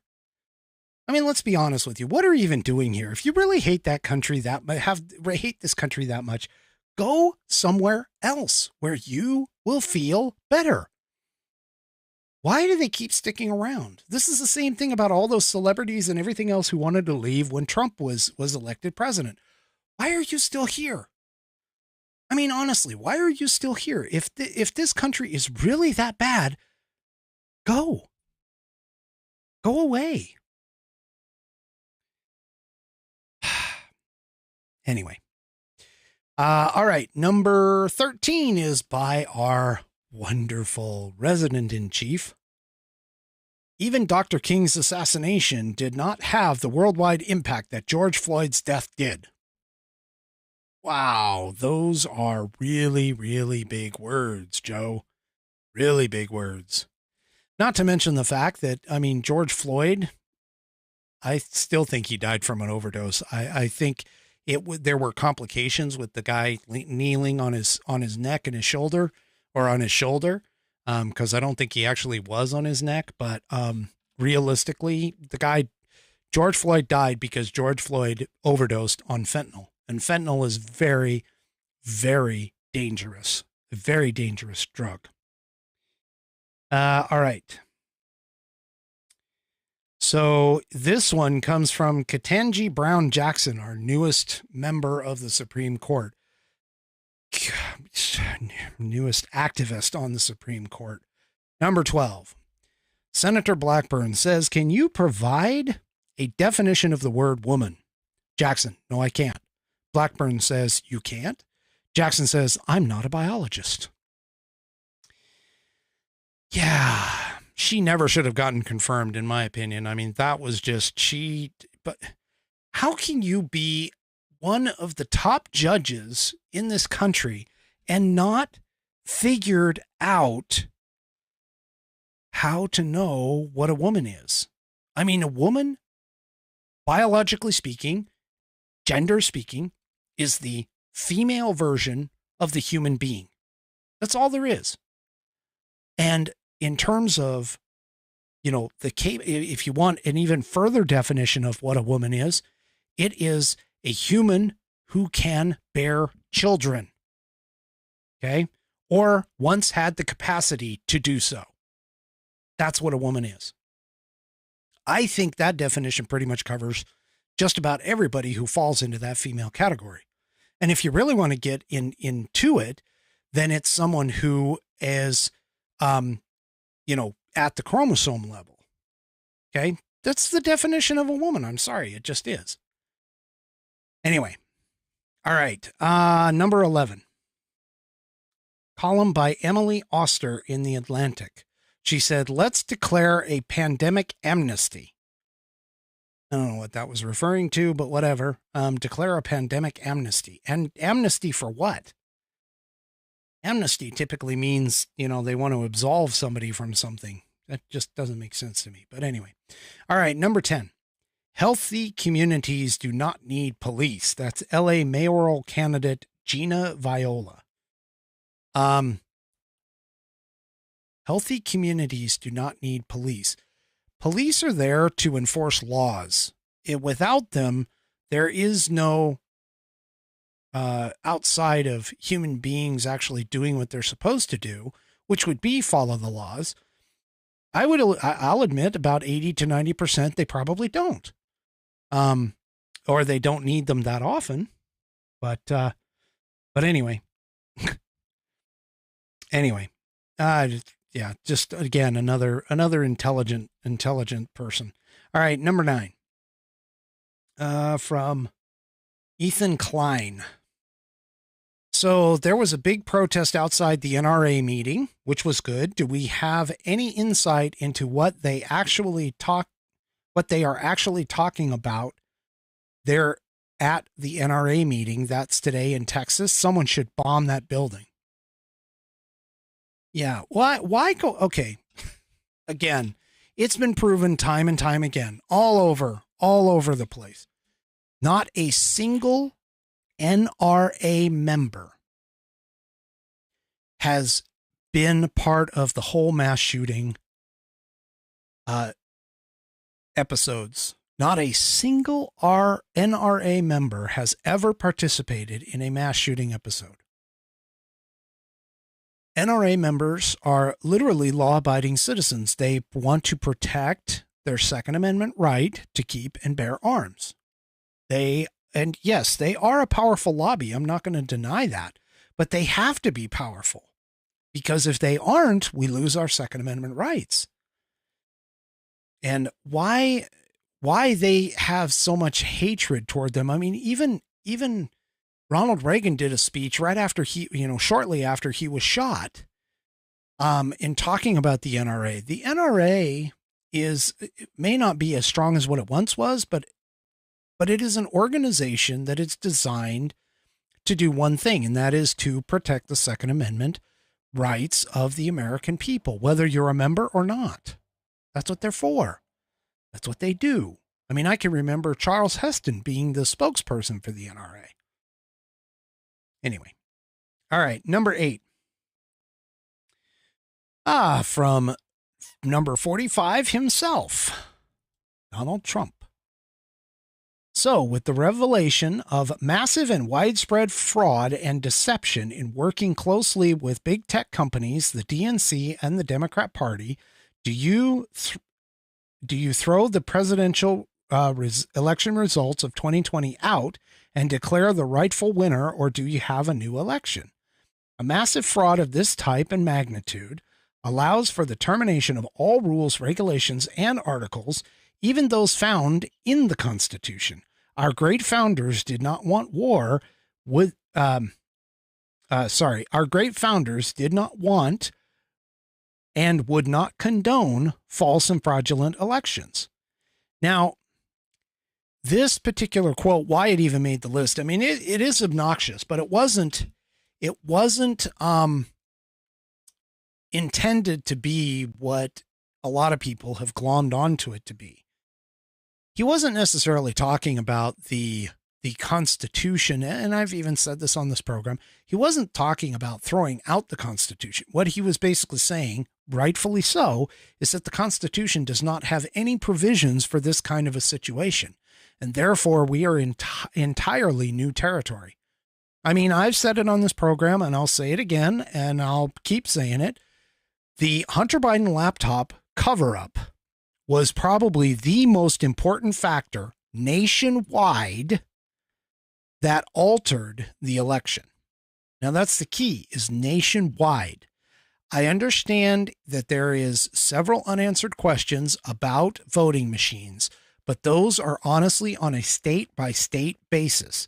There is not that much evidence that basically shows that there was some type of a collusion across all of the states to manipulate voting machines. However, there is some evidence that points to a potential changing of votes in many states, but it wasn't entirely countrywide.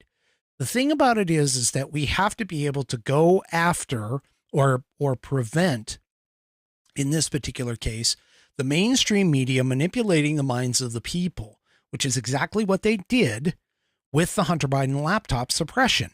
And now we know clearly that the FBI, the CIA, the ODNI, and several other organizations are culpable in a massive First Amendment violation in collusion with tech companies. Twitter is just the tip of the iceberg. I'm telling you, Twitter is just the tip of the iceberg. Donald Trump did not mean anything about destroying the Constitution. He was simply expressing his anger and understandably saying that the Constitution itself does not have any kind of a safety net or any kind of a safety valve when it comes to things of this nature. And I've even explained it on this show before. The reason why is because the founders had an unalienable belief that human beings will try to do the right thing every single time. They did not fathom the type of world that we are living in today. They believed that men would act honorably, that they would act ethically, that they would act with integrity as a whole. Now, that being said, yes, they understood the evils of government, but at the same time, they did not believe that people would look at government and want to serve in it as a career, for an example. So government was a necessary evil in order to protect the people and to create a lasting bond that all people could agree upon. That was the whole purpose of government. It was not to rule every single one or every single avenue of our daily lives. It wasn't designed to do that. It wasn't supposed to do that. And they felt that the guardrails that they set up in the Constitution would be enough. The problem with setting up the guardrails like that, though, and setting up any kind of a document is the ability of the human beings who are being governed by that document to actually submit to the document itself.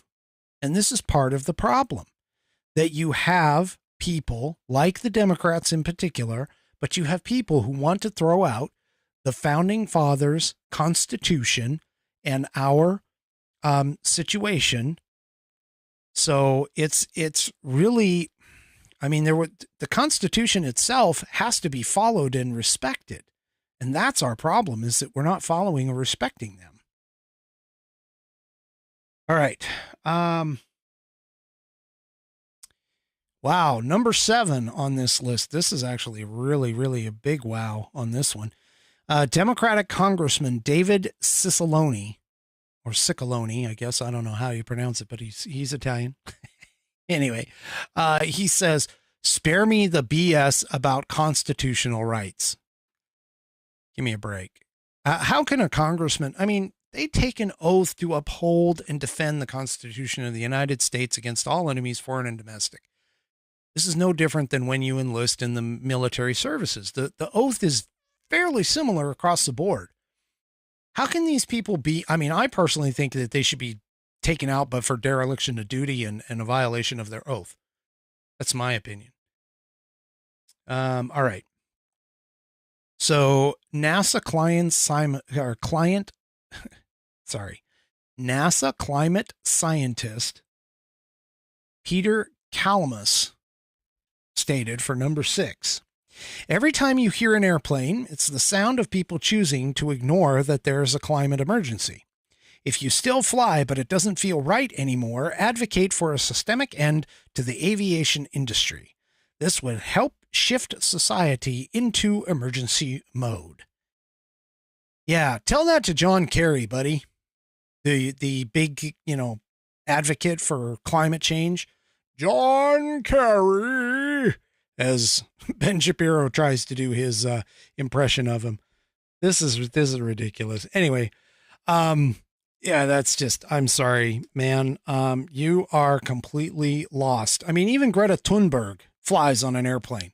There's just no way. No, what are we going to do? Go back to ships crossing the ocean and everything and the inherent risks with them? With that? Give me a break. What an idiot.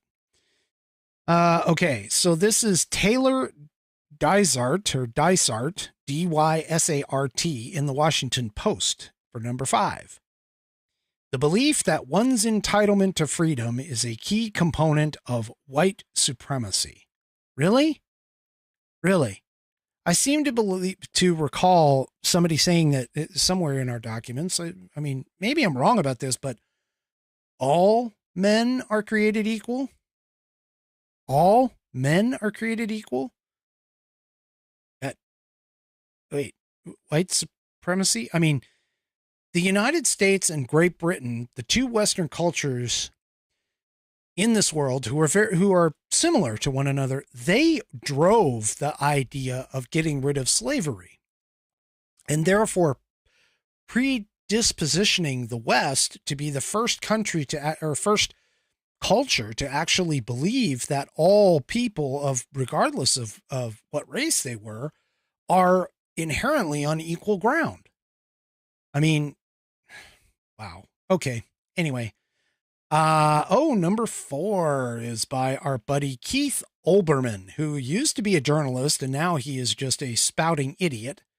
He says it has become necessary to dissolve the Supreme Court of the United States. Yeah, no, it hasn't. The Supreme Court is actually doing its job, Keith.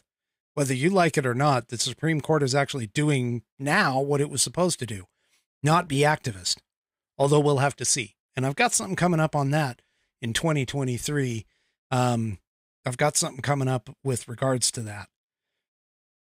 All right. Number 3, we have Kanye West. Now, I'm sorry. If anybody really votes for this guy, you're just as much of an idiot who voted for Biden. I mean, seriously, I'm sorry. It just is.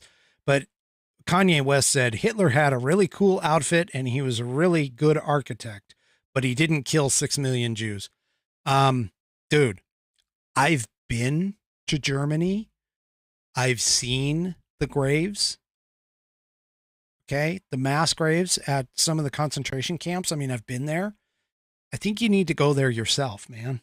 You got all that kind of money. Why don't you go over there? Actually try and like get into history instead of it. Number 2 is also, well, actually all of the top 3 spots are by Kanye West. So here's number 2. I like Hitler. I see good things about Hitler. Stop dissing the Nazis. Sorry, man. Yeah, the Nazis were a horrible stain on world history. And in the number 1 spot of the most obnoxious quotes of 2022 is also by Kanye West. And he says, every human being has something of value that they brought to the table, especially Hitler. You know, I got to tell you, anti-Semitism is seriously just a, yeah, that's just, anti-Semitic. Anyway, so those were put together by John Hawkins, the most obnoxious, 25 most obnoxious quotes of 2022. All right.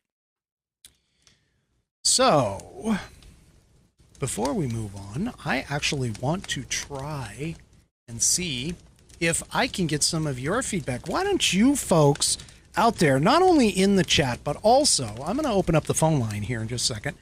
In fact, I already kind of have it open, but we're going to give this a try, and see if I actually set it up correctly. I might have set it up incorrectly, but we'll see. So why don't you folks give me a call, 360-309-0997, and you tell me whether or not, first of all, what you're doing other than watching me, what you're doing for this New Year's. Do you have any New Year's resolutions and what those resolutions might be?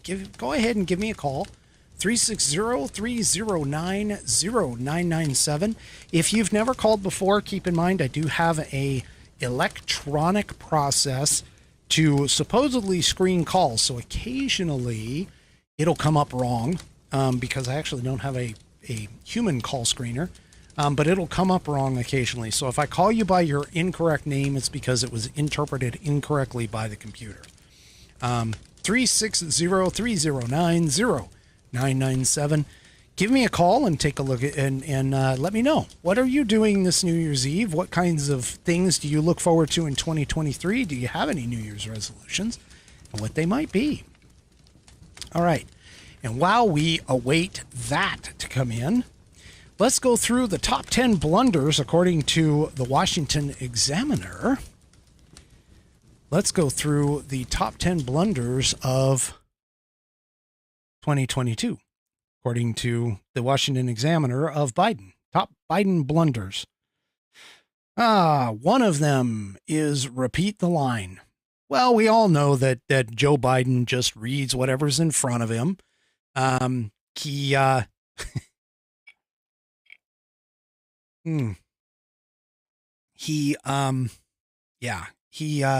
basically just reads whatever's put in front of him on the teleprompter.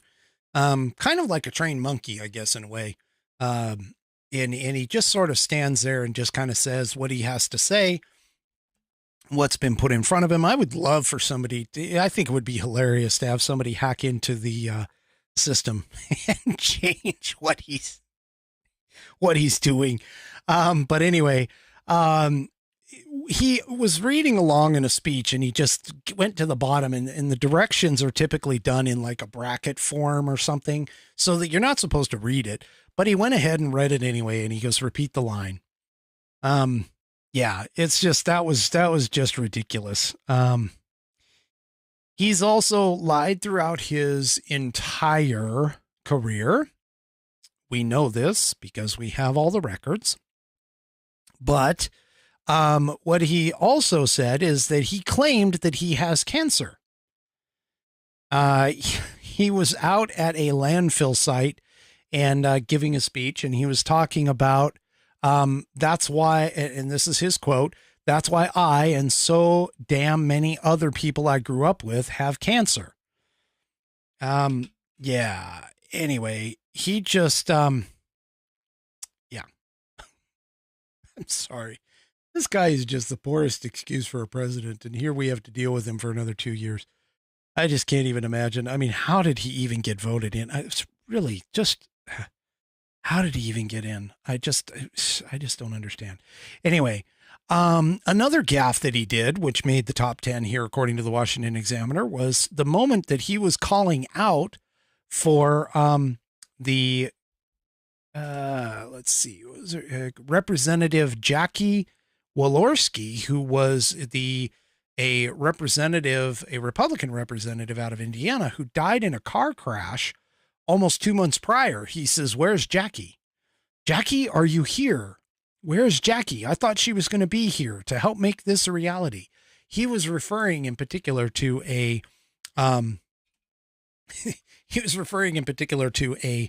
bill that was championed by Jackie, and he apparently forgot that she died in the car crash. Which, you know, again, that's, I mean, I hate to say it, but that's like a sign of dementia. You tend to forget things, especially short-term memory. It goes away. Okay. So a little bit later, he talks about selfish troops. This particular one, he said, "Will always honor the bravery and selflessness of and sacrifices of the Americans who served." Okay. So here's the thing. Joe Biden has never been a friend of the troops. I don't think he really cares for the troops.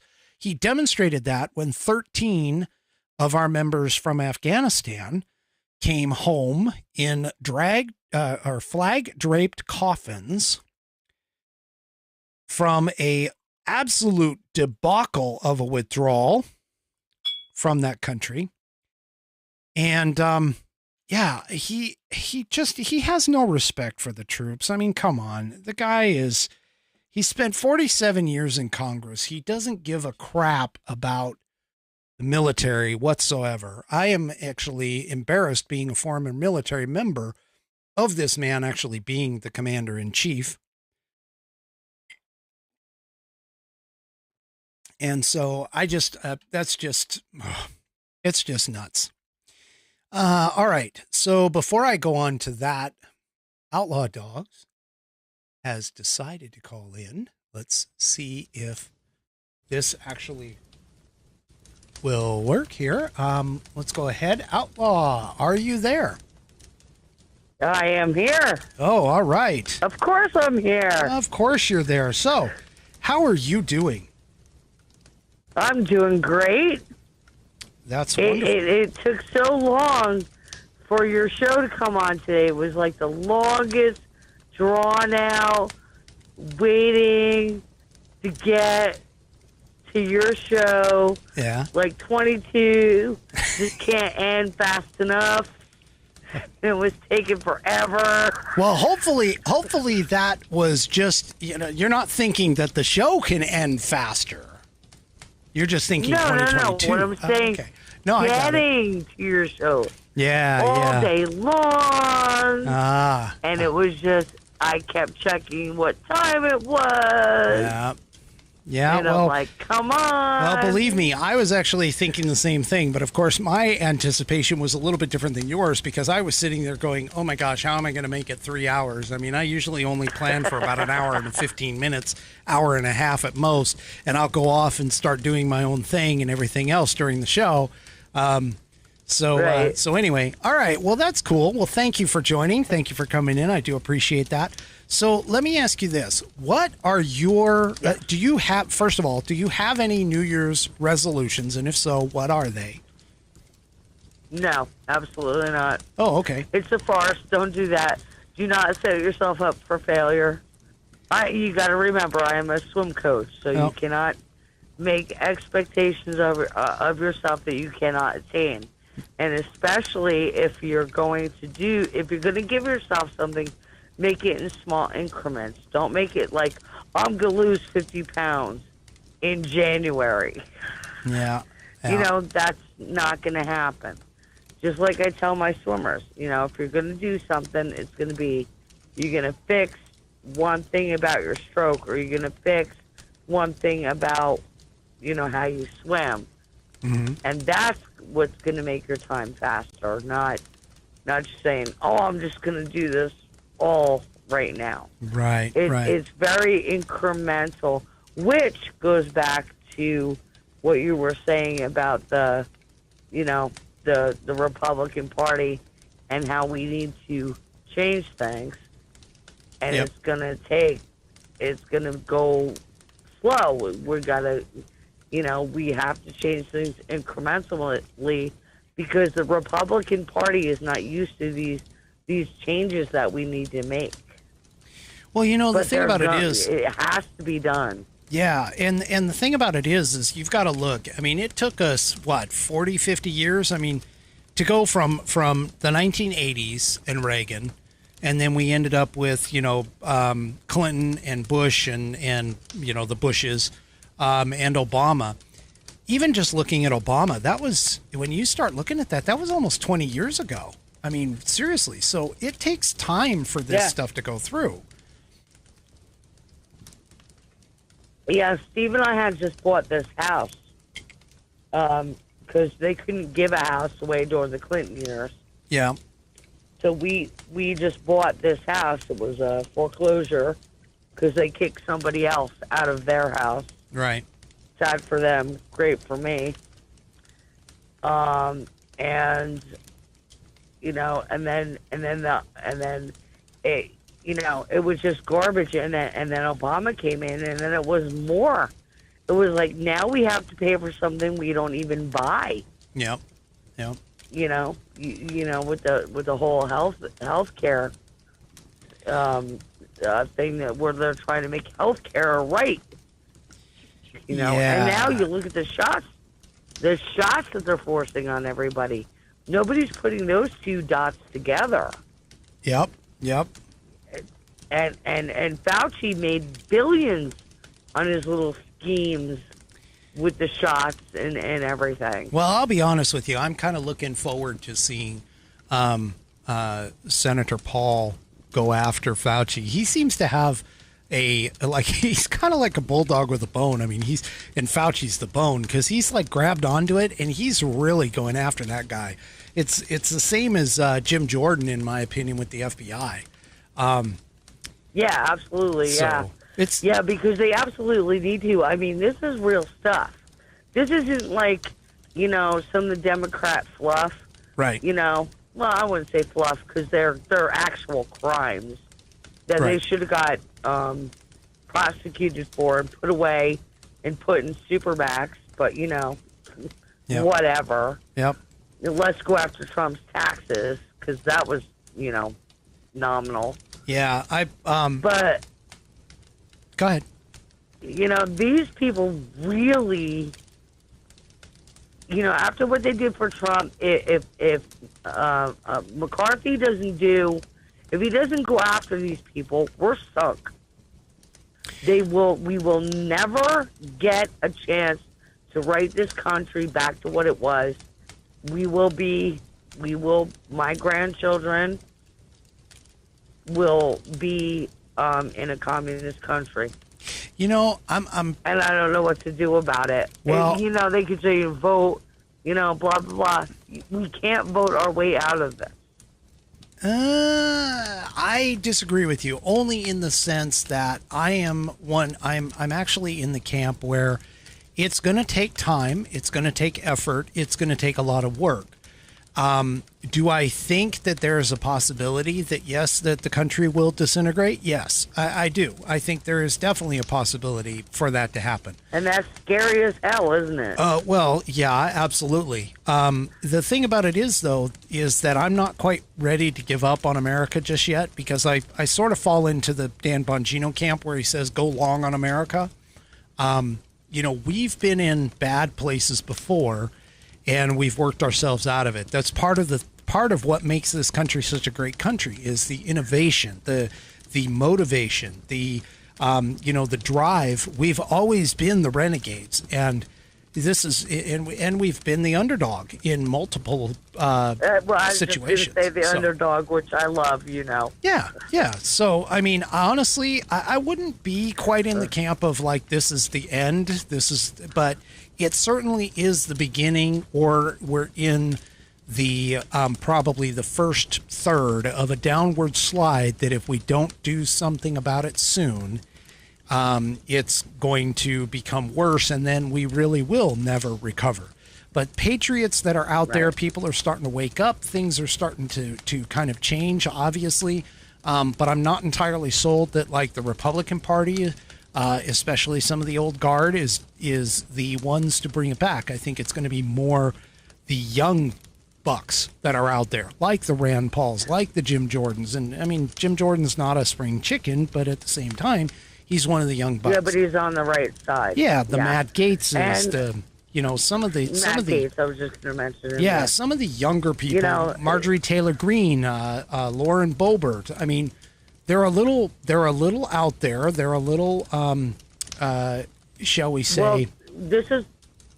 Well, they're who we need. Like Noam out in where is she? She's in one of the Dakotas. South Dakota. Mm-hmm. She went in. Yeah, South Dakota.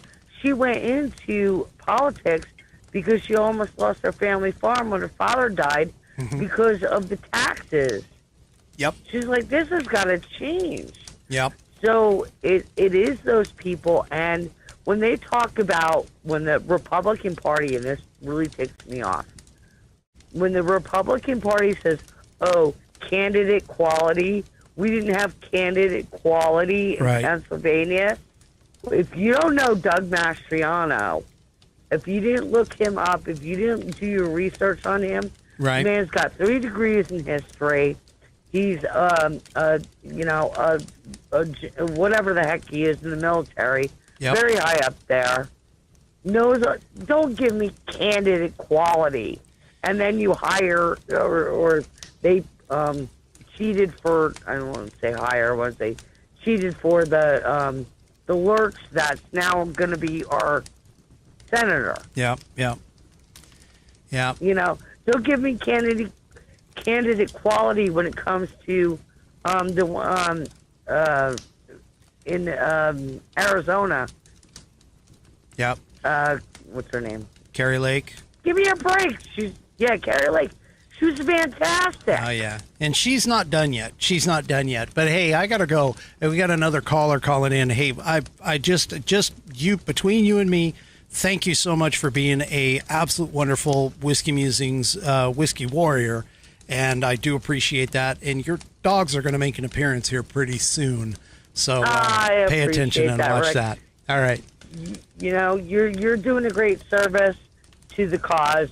So I'm happy to help. All right. Well, thank you. You have an absolutely wonderful rest of your evening for your New Year's. Have a happy New Year. All right. You too. Bye now. Bye. Okay. All right. So next caller coming up is Catherine. Catherine, can you hear me? Yes, I can, Whiskey. All right, perfect. There, everywhere else. Here I'm As Music. My name was taken when I signed up. Oh, well, thank you. Welcome. And I'm all with you for helping to save the Republic. Yeah, that's Mark Kay's show, not mine. He saves the Republic. Yeah, that's what we're all doing, Yeah. If we don't save the Republic, I'm moving back to Israel. Oh, so you're originally from there?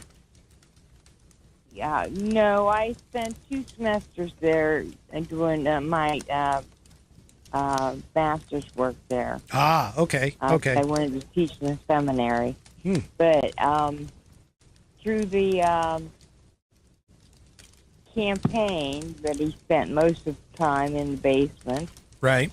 Yeah, the basement dummy. I cared for Biden.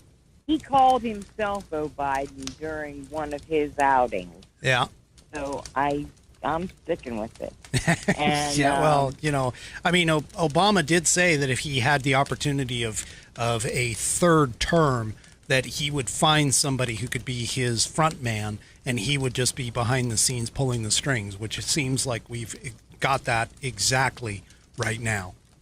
Exactly. That's what's happening. But I cared for my mother. My dear mother, may her memory be a blessing. She had Alzheimer's. I know all the symptoms.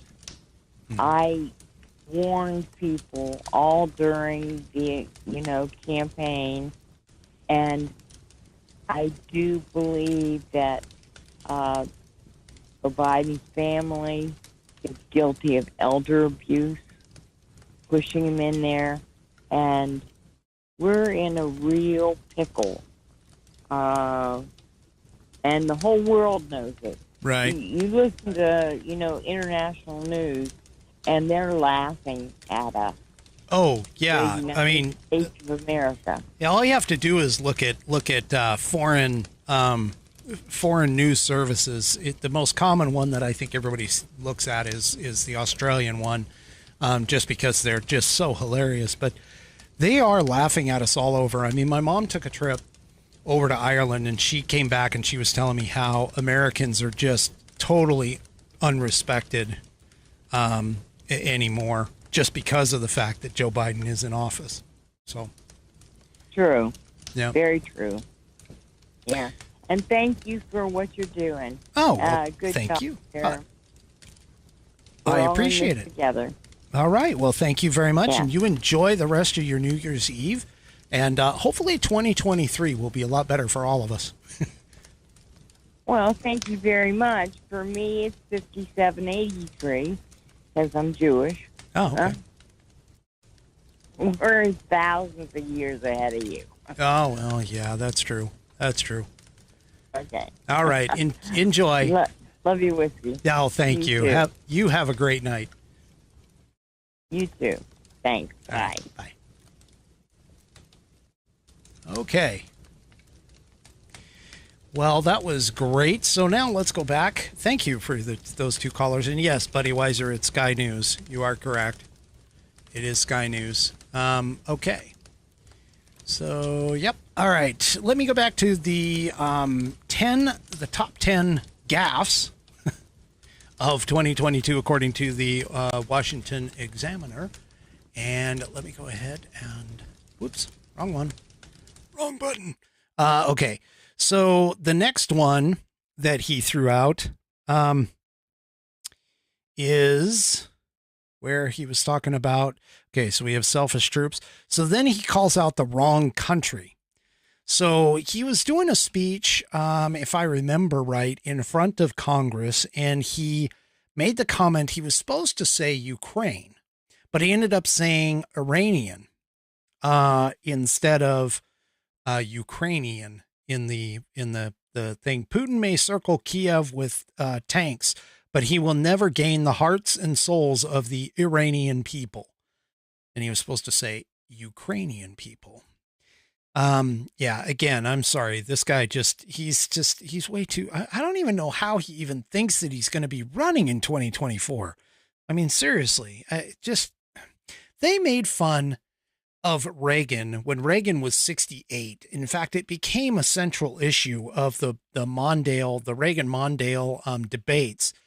And Reagan was able to laugh it off with comedy on that. But anyway, I can't even believe that anybody would think that this octogenarian is going to be able to carry the entire party, let alone the country, forward in 2024. All right. So then the next one that is on here was how many Delaware senators? Now, we all know, if we're smart and understand our country, that we all know we have 2 senators per state. That's the way it's always been.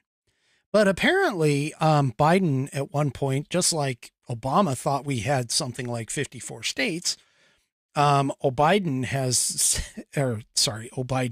Biden says that there have not been many senators from Delaware. It's a small state. As a matter of fact, there has never been one. He said at a White House event marking the end of Ramadan, the Muslim holy month. And so I want to take advantage of making sure I introduce a fellow Delaware native. He actually was senator of that state. There have actually been 58 total senators since 1788. So anyway, so he actually meant to say president. There hadn't been a Delaware president. But whatever. Okay. Let's see. Another one that's on this list is Swiss Miss. Now this one I didn't know about. This one I didn't know about at all, but apparently he was, he said something about Sweden and its European neighbor, Switzerland, in touting the former's ascension to NATO in a June speech. And he goes, some of the American press will remember when I got a phone call from the leader of Finland saying he could come and see me. Or could he come and see me, Biden says. He came the next day and said, will you support my country joining NATO? We got on the telephone and he suggested we call the leader of Switzerland. Switzerland, my goodness, I'm getting really anxious here about expanding NATO of Sweden. Switzerland is a historically neutral nation that shares a border with NATO members, Italy, France, and Germany, but has yet to express interest in joining the alliance. However, Sweden has applied for NATO membership. So Switzerland has never joined NATO. It's always tried to remain neutral to everything over there.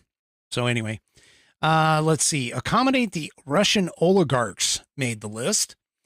And he was talking about, of course, he was doing his tough talk on Russia, which we know he isn't tough on Russia, because if he was tough on Russia, we wouldn't have the Russian-Ukraine issue. But anyway, and he talks about the infamous oligarchs throughout 2022 as he decried the invasion of Ukraine. But there's still blunders to go around. He said, quote, I am also sending to Congress a comprehensive package that will enhance our underlying effort to accommodate the Russian oligarchs and make sure we take their ill-begotten gains, Biden said in April.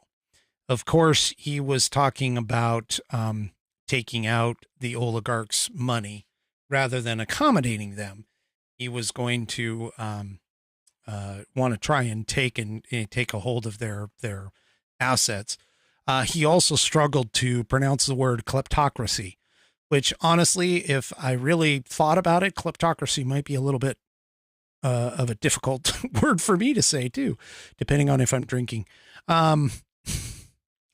Anyway, he was talking, of course, he's done this a lot. This particular one, he's done quite a bit. He talks about Kamala as being the president, which, to be honest with you, I wouldn't be surprised if he actually thought that she was president. But anyway, he talks about her being president all the time rather than being his vice president. In this particular quote, he said, Kamala won't be the last woman to be vice president or president, Biden said in September. So anyway, he believes that she's going to replace him in the Oval Office. But anyway, one of the ones that made it, which actually is just absolutely hilarious, when he said, let me start with 2 words, made in America. No, Joe, that's 3. That's 3 words. And everybody knew it. As soon as he said it, everybody knew it. Okay. So, one of the most congresswoman, so apparently in this particular one, he was talking about New York at a speech, and he says New York sent not only a congresswoman, one of the most congresswoman in the Congress. What in the hell did this guy actually even mean? Wow, they didn't even pull some of the best ones, but I got to be honest with you, even just coming from the Washington Examiner, getting these 10 is amazing. So yeah, so obviously we're dealing with a guy in 2022. He's got a declining mental faculties. He's got issues, all kinds of issues in terms of being able to, he flip-flops on everything. He also doesn't really know, I think, where he is at times. And honestly, that is very prevalent whenever he's walking around, especially after speeches and such. And I've got a clip of that right here. So this is Biden. I think Obama was there, to be honest with you, which I think it was when Biden was speaking about Obama, but and Obama was at the White House. But this really doesn't look good, to be honest with you, at any way, shape, or form. I mean, look at how lost he looks in this clip. It's like he has no idea what he's doing. He doesn't, nobody wants to talk to him. Nobody wants to talk to him. He's like wandering around trying to say, or trying to look like he's important and everything else. And, yeah, it just doesn't make sense. Anyway, so, all right. And we have another caller calling in. This is Music Man. So let me go ahead and bring him in and let's see. So Music Man, welcome to the program.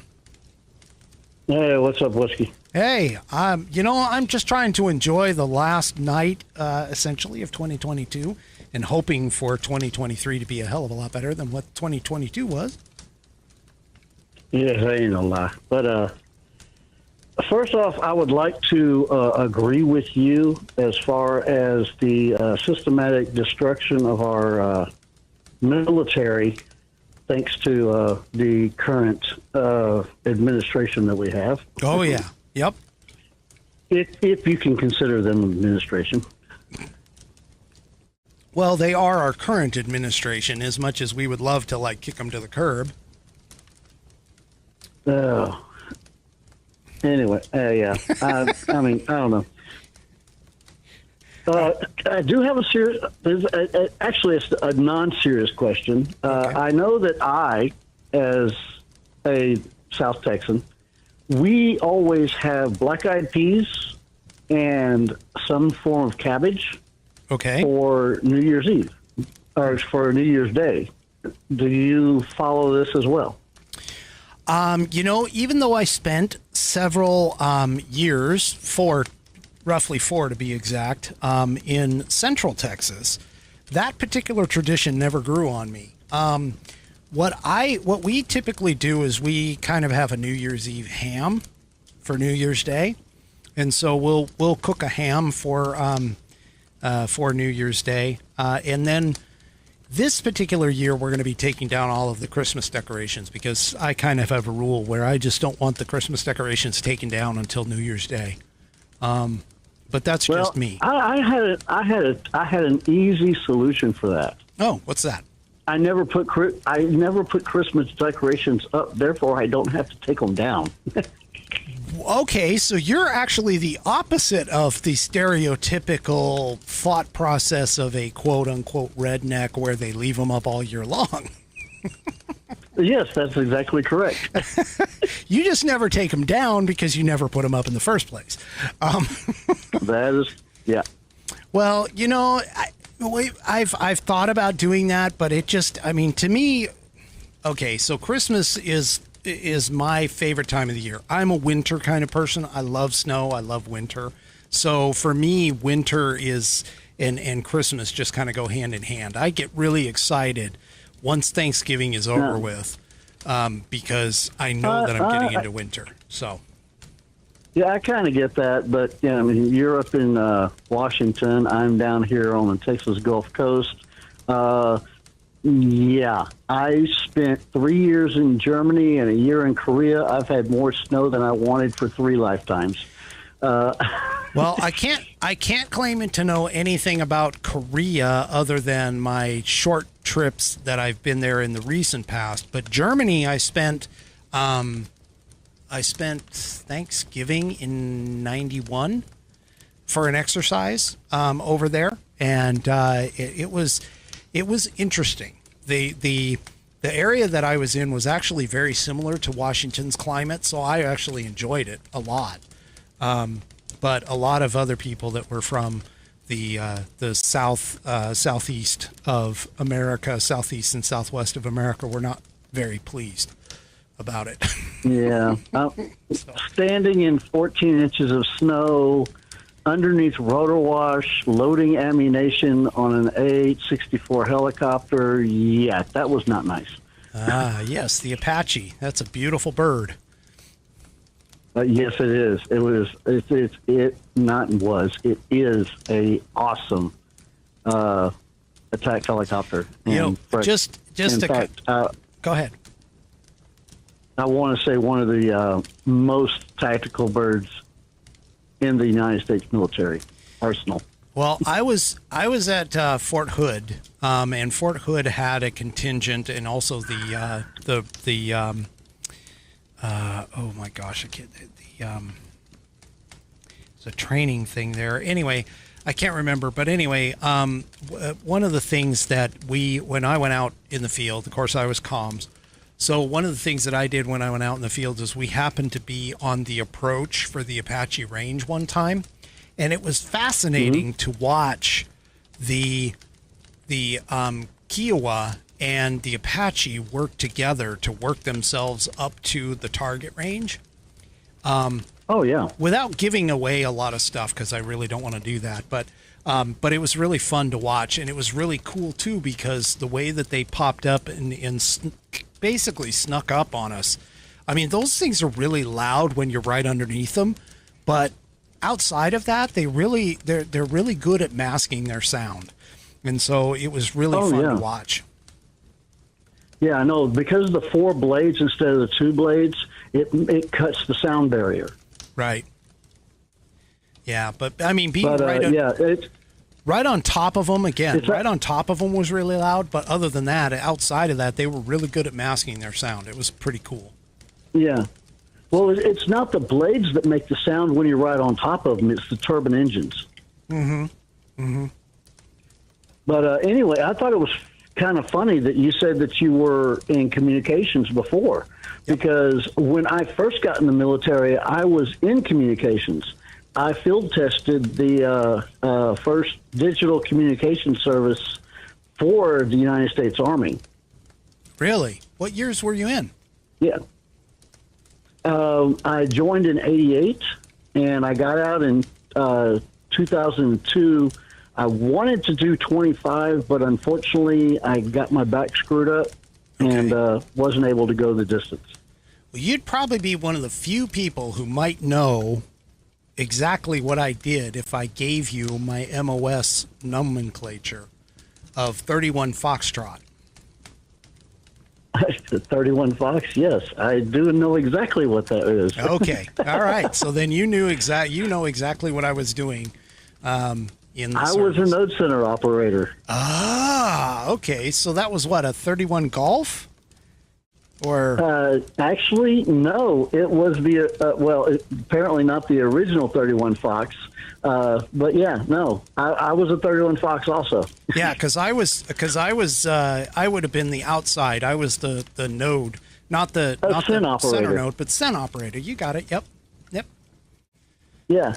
No, the CENs came into the NC, and the NC, and then you also had the ROUs, which were the remote access. Yep. And they all cabled into me. Yep. So you were the cause of most of my outages while I was in Germany. No, I'm just kidding. Well, I'm not going to say that you're wrong. Well, that's interesting to run across a 31 Fox also. That is definitely interesting and cool. But yeah, that's kind of where I got my start in terms of communications. And then once I got out in 94, I started working in networking, and that's pretty much what I do now on my regular job is IT. Yeah. So Yeah, I know. And I repair computers, so it is what it is. There you go. Birds of a feather, I guess. We're both together. We'll have to get together and talk sometime, or get an opportunity to sit and talk and everything else. Outside of what not a problem. Boring the rest of our audience, because all of these people are like, oh my gosh, all that's military talk. Ooh. Anyway. Yeah, we got a couple of nerds on the phone, so it is what it is. Yep, there it is. All right, well, you have an absolutely wonderful New Year's Eve, and thank you for calling and joining in. You too, Whiskey. I appreciate it. I appreciate everything you do. And yes, it was because of the Mark K show that I found you. But I've been enjoying every episode since. Oh, well, thank you for that. I do appreciate it. I'm looking forward to 2023. I really am. I really want to push this more and hopefully up my game even better.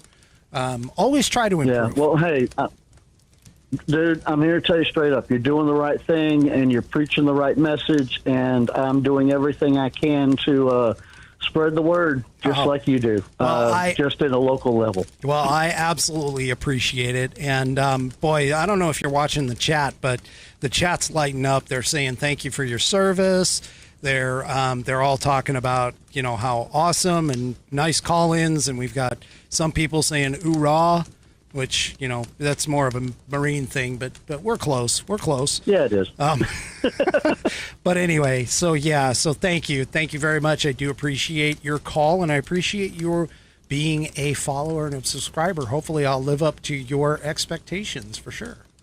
Yeah. I do have one question. Oh, okay. Go for it. The book that you have that you sometimes advertise with the Constitution and everything, does it include the same things that Marx does, or is there something different, or is it less? I don't know. Okay, so the main difference, I think you're talking about the leather-bound Constitution of the United States? Yes. Okay, I'm showing it on screen. I know you're probably a little bit behind because you're actually talking to me real time now. But this has the Constitution as it was written, with the forwards and everything else. I believe it's the same as what Mark pushes, but Mark's is paper. So Mark's doesn't have the leather bound. It doesn't have the water resistant pages and that kind of stuff. There is another one though that I've pushed before I got to the Institute on the Constitution, but there is another one that you can get that actually is a little pocket one. I'll put it up on the screen and you'll probably see it here in just a second. But this one is from the Cato Institute. You can see it right there, the Cato Institute. And this one is actually both the Declaration of Independence and the Constitution of the United States of America. And it's another little book. Honestly, I don't know. I haven't actually pulled the original vaccine passport from Mark before, but I think his is mostly paper. I know a couple of other people out on the stream have both, but I have so many copies of the Constitution, it's not even funny. And Buddy actually, I've got probably like 3 or 4 different books that have the Constitution in it, so I can always have it available to me. And Buddy Weiser actually just said in the chat, he just said it's better. Mine, meaning mine's better. The original vaccine passport falls apart, is what he said. And my guess is it's just like stapled paper. Not that it's anything, bad about that. Just that mine has the 100-year warranty, and if it falls apart, you can send it back to them, and they'll either repair it or replace it against materials and workmanship and stuff. So. Yeah, I've always just read it online, but I would actually like to get me a hard copy so that, when, Putin pushes the button or whatever happens, still got a hold of it. You know what I mean? Oh, absolutely. And like I said, I have several around. In fact, there's even one that my kids got me, a huge book of like the Magna Carta. It has the Mayflower Compact. It has all kinds of stuff, all kinds of other documents that are related to and important to our founding. And I can't even find that book. I'm a little pissed because it's got like gold gilded edges. I was supposed to put it in my safe, and it's not there. So obviously it's around in the house someplace, but I just need to find it. It's a beautiful, that particular one's a beautiful book, but yeah, I mean, I have, like I said, I have those two that I reference all the time. I think I've got another book. I've got all kinds of books on the Constitution. I'm a big fan, in case you didn't notice, I'm a big fan of U.S. history and the Constitution itself. So, so yeah, I've got multiple copies. Yeah, well, once again, I appreciate what you're doing. I love your platform, and hey, just keep being you. Oh, well, thank you. I will keep being me in 2023 and hopefully improve at the same time. Understood. Anyway. I'll be here to keep you in check. All right, cool. Sounds good. Thank you for calling, and thank you for your service, sir. Yep. No worries. Party on, and Happy New Year. Yep. Happy New Year to you, too. We'll see you in 2023. Good night. Yes, sir. Later. Well, that was awesome. Oh, my gosh. I am so touched. I am so touched to hear from my listeners. That is great. That was great. All right. So let's see. Where was I at? Oh, okay. Before we round out the end, I mean, I'm looking at the clock. I've got about 20 minutes left to the East Coast New Year's Eve. Now, that doesn't mean that I'm going to cut out. Oh, yeah. And AS Music actually pointed this out, too. The Hillsdale College will actually give out paper copies of the Constitution as well. So you don't necessarily have to buy mine, but you can get paper copies of the Constitution at different places. You can buy like the Cato Institute one that I have that has both the Declaration and the Constitution. I think it's like $5 on Amazon or whatever. But get the Constitution in these people's hands, folks. I mean, really, get the Constitution in their hands. We have got to get that out there. And it looks like we've got about 23 minutes left, 23 minutes, 20 seconds on our countdown. So what I am going to do, and I actually have the Hillsdale one too. I've got it around here somewhere. So like I said, I've got multiple copies all over the place. But what I want to do, Mark Levin did an absolute awesome speech.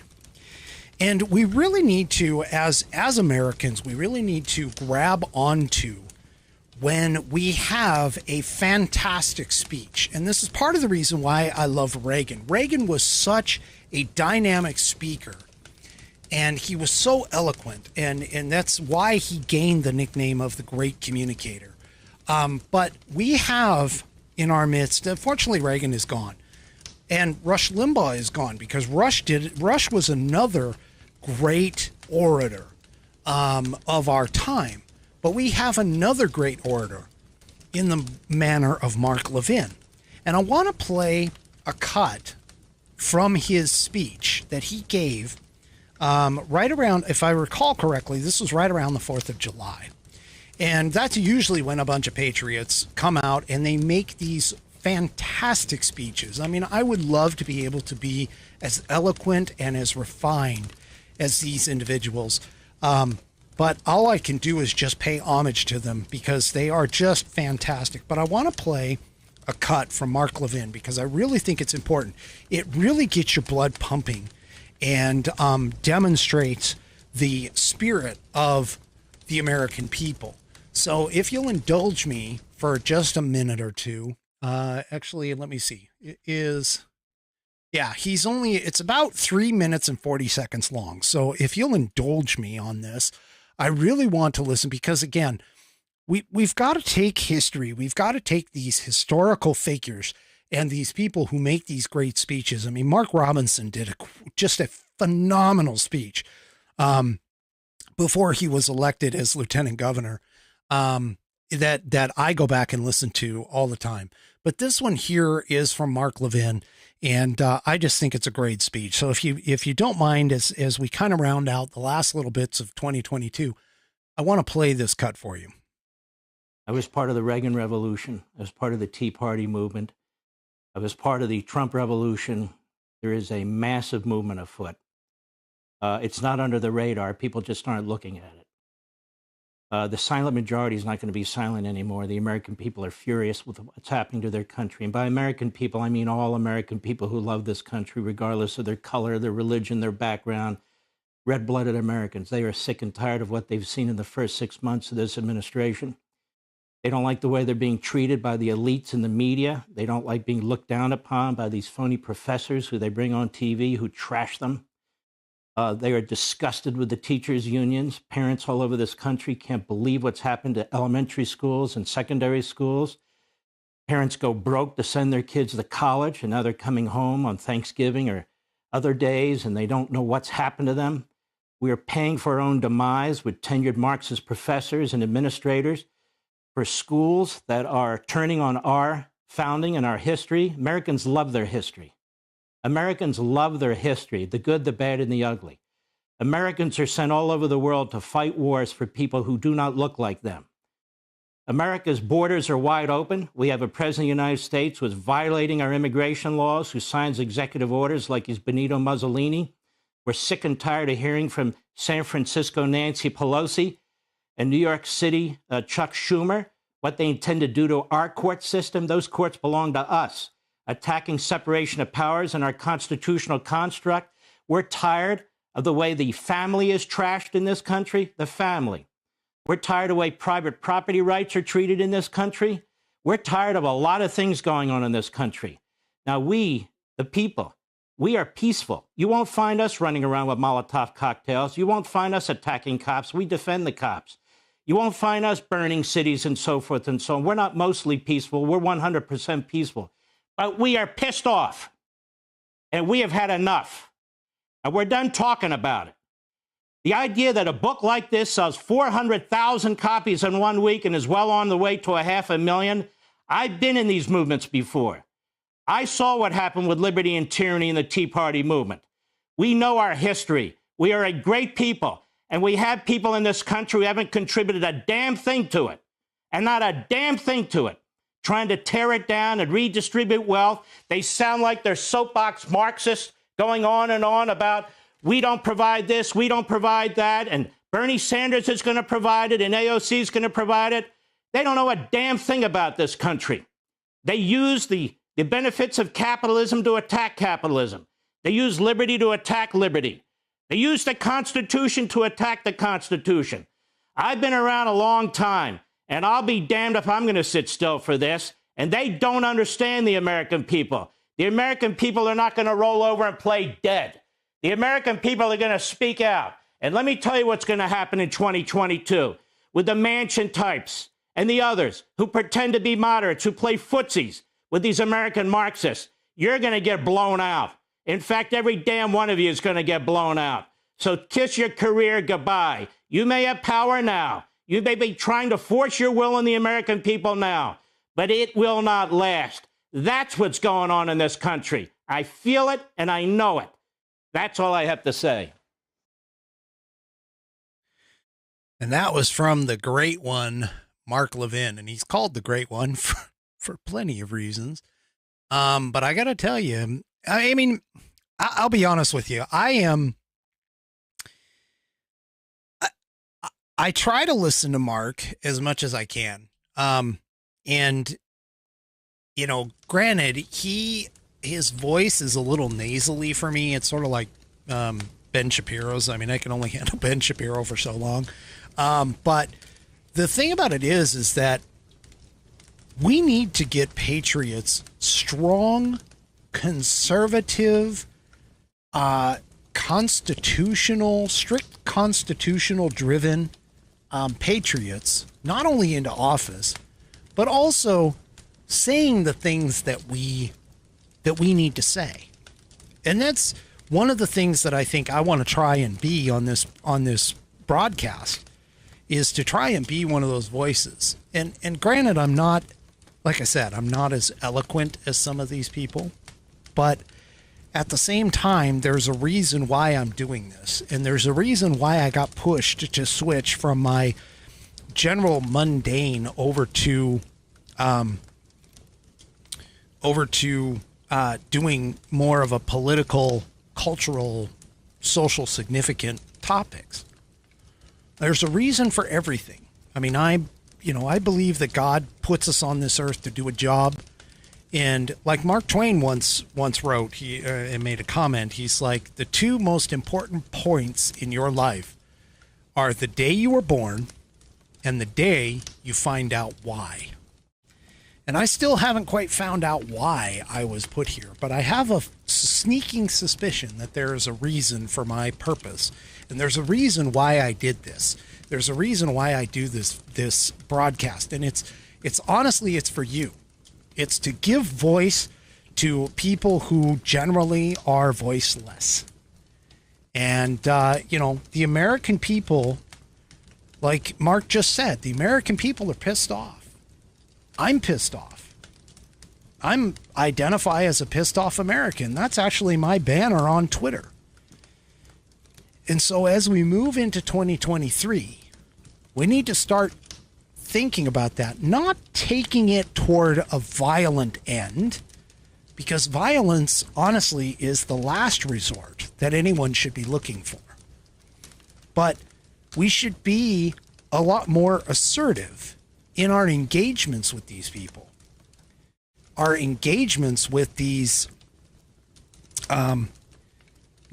these radicals, these idiotic radicals who have used and abused the same exact laws and structures to destroy the American dream and the American populace as we have to try and build them up.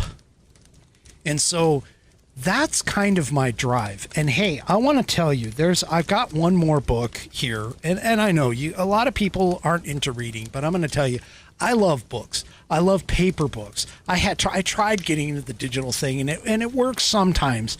I do have some digital books, but I really love paper books. But I'm going to tell you, I got this for Christmas. And I actually have the more recent version coming to me, but I got this for Christmas. This is Conservative Comebacks to Liberal Lies. And this particular one is the 2006 to 2007 edition.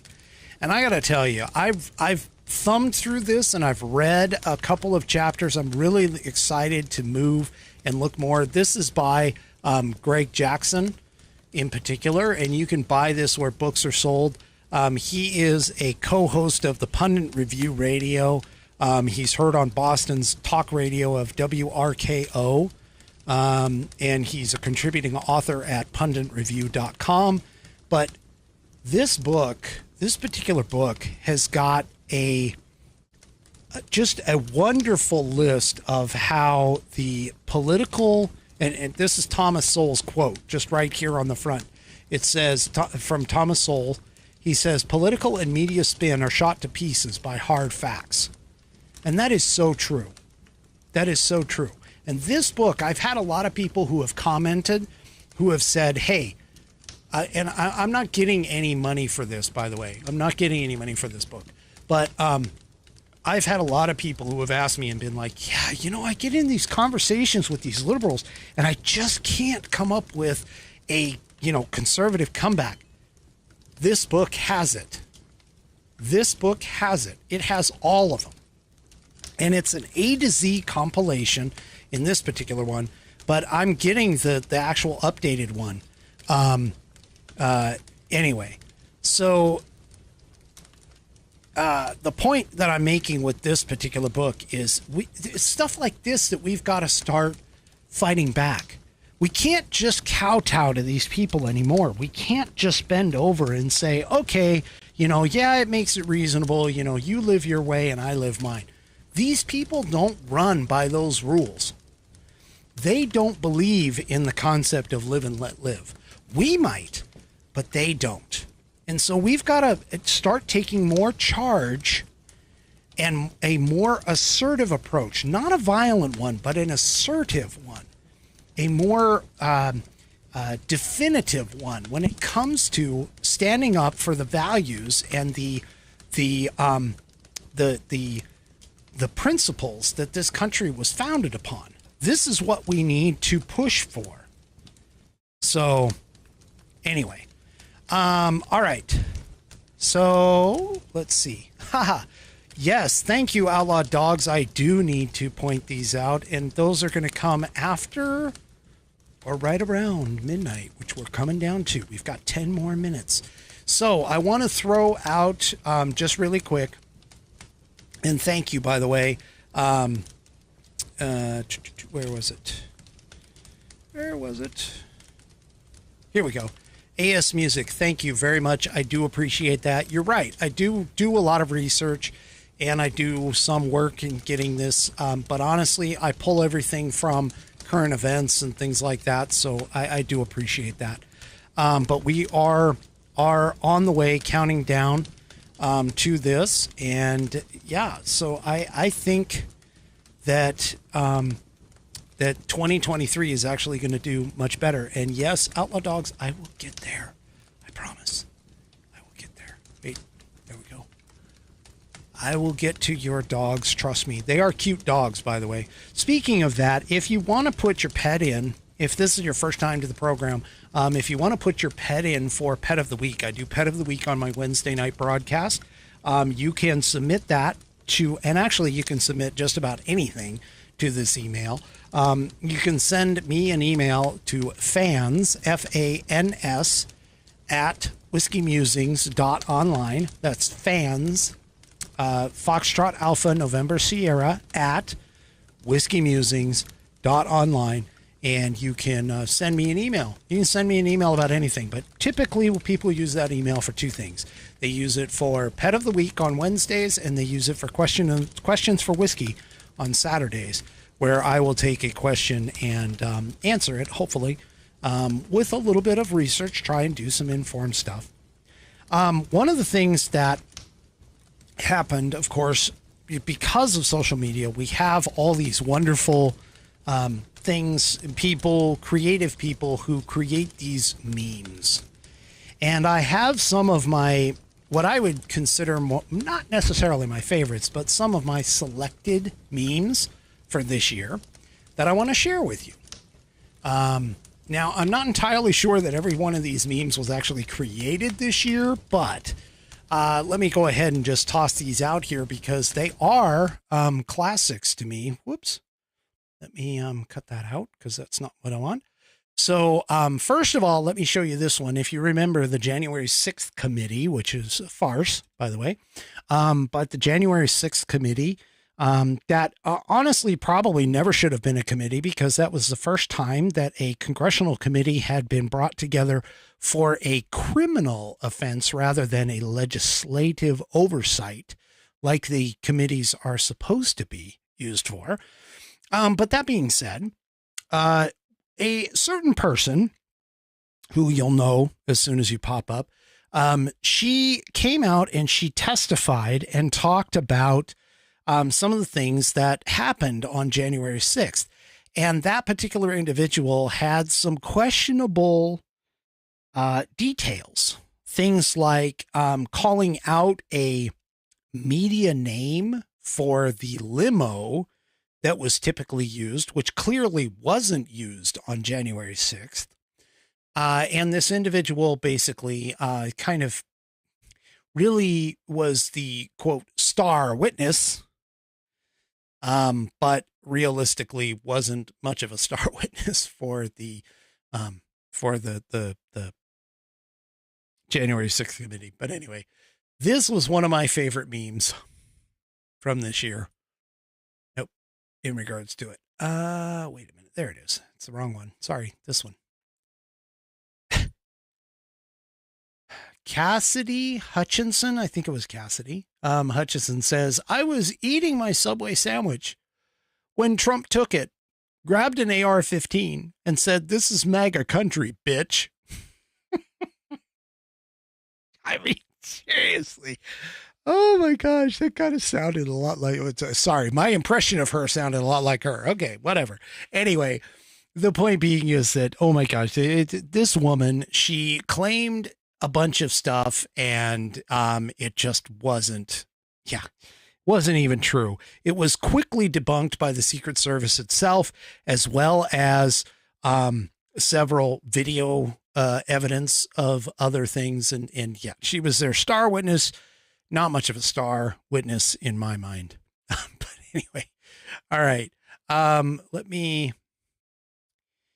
put that there. So let me find the next one here. The next one. Oh, this next one was also put together when one of our beloved hosts, co-hosts, well, the executive producer of the Mark K Show was out. Somebody apparently put this meme together, and let me see if I can zoom this in for people. This was our one and only Hannah, who became Hannah Montana. Blonde hair and all. Oh, that's just great. I think, honestly, I think this was, this might have been B. Crispin who did this, but maybe not. I don't know. Anyway. All right. So that was a meme that I thought was pretty funny. Oh, this one I know for a fact B. Crispin did. And this was in relation to Karen, and Karen's quote unquote hairdo. The Mark Karen Show. Look at those. All three of them had the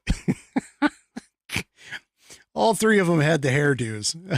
B. Crispin, I got to tell you, the man is a genius when it comes to this stuff. Seriously. So anyway, let me just zoom that in just a little bit so you get the full effect. I mean, look at this. This is perfect. This is so perfect. Anyway, all right. The next one on the list, and I got a few about Biden, by the way, in this. Nope, not yet. This one is about Biden, and I posted it a couple times, but it really sums up Biden completely, in effect. It says, you ever listen to that guy in the White House for a minute and thought his cornbread ain't done in the middle? No, I definitely don't think that his cornbread is done in the middle. Reference to Biden. God. Oh, I cracked myself up. All right. Here's another one that I sent out, or that I've passed on. This one is actually credit to Turning Point Action. And it kind of falls in line with, have you ever gone to Google and like typed in French victories, and you'll get the suggestion, did you mean French defeats? Because apparently the French really haven't had much of a victorious time. But this one in particular is about our illustrious commander-in-chief, where Google says you type in incapable in the search and their suggestion comes up as, did you mean Joe Biden? Yes, actually we did mean Joe. All right. Okay. All right. So this one here, Biden has been questioned. This next one, Biden has been questioned upon his mental capacities on multiple occasions. And so one of these times, apparently somebody decided to take a angry Biden, pointing his finger, and put together a meme with regards to his mental faculties. And so this one here says, I've had all kinds of doctors check my head and they've found nothing. You're right. They have found nothing. All right. So how much time do we have left here? Okay. We got about a minute actually about 2 minutes. So let me do one more of these. So this one is also a Biden meme, but in particular, it basically questions our ability to answer the question, which we don't even know what the question is. But here's the meme. It says, if this man is the answer, and it's a picture of Biden, how stupid is the question? And we have to know about that. How stupid is the question? All right. I've got a couple more, but I want to go make sure that I'm on the time. All right. We're less than a minute now. Less than a minute to midnight over there on the East Coast. And so So here we go. We're 40 seconds left. Let me make sure. Okay. We're at 30, 32, 31, 30. I'm not going to count down completely. I got to take another drink real quick. We're coming close. We're coming close, folks. We're getting there. It's almost 2023 on the East Coast of America.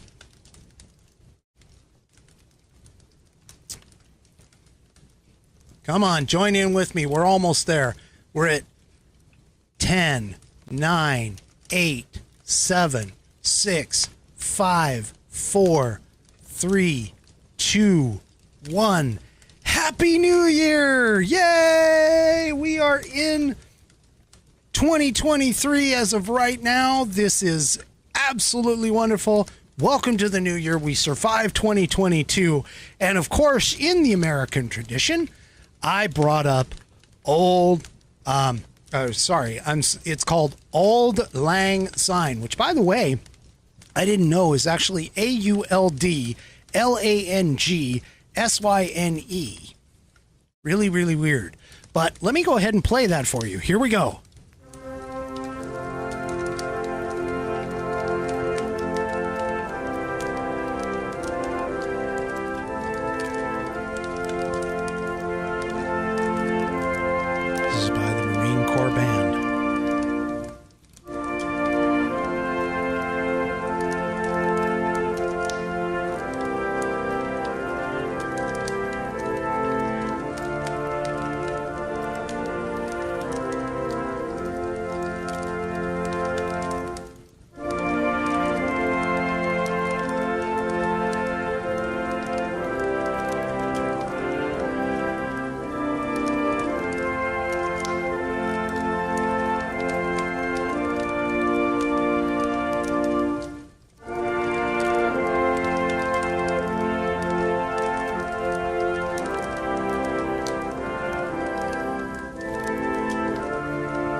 Happy New Year to all my Whiskey Warriors watching and those that couldn't make it and watch it afterward. Happy New Year. A toast to the next year being greater than this year has been.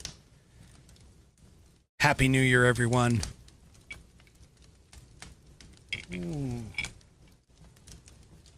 All right. Really quick. Really quick. Because I said I was going to do this after the new year. We have pets who are attempting to enjoy the new year as well. As you all know, and she called in tonight, we have the outlaw dogs. The outlaw dogs like to dress up for special occasions, including New Year's. Take a look at this. Bonnie, Clyde, and Billy, their kid, are showing off their fantastic Happy New Year accoutrements on their heads. This is the three of them together looking sharp and snazzy in their New Year's attire. Here's Clyde wearing his wonderful hat for New Year's. There's Bonnie with a Happy New Year crown.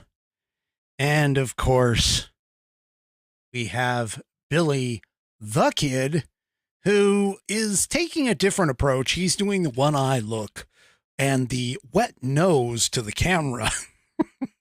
Gotta love those wet noses. Oh, thank you, Outlaw Dogs, for showing off their abilities for wearing a hat. I can't get my dog to do this. I'm sorry. I just can't. I can't possibly do it. He doesn't. Well, first of all, he doesn't like the camera. But also he won't sit still. We have like pajamas and costumes and things like that. But yeah, I just can't. I can't get him to sit still long enough to do it. Anyway. Oh, Happy New Year, everyone. Here's hoping that everything in 2023, that the Republicans actually do what they say they're going to do, and that the Democrats actually tamp down. Oops, sorry. That the Democrats actually tamp down a little bit more.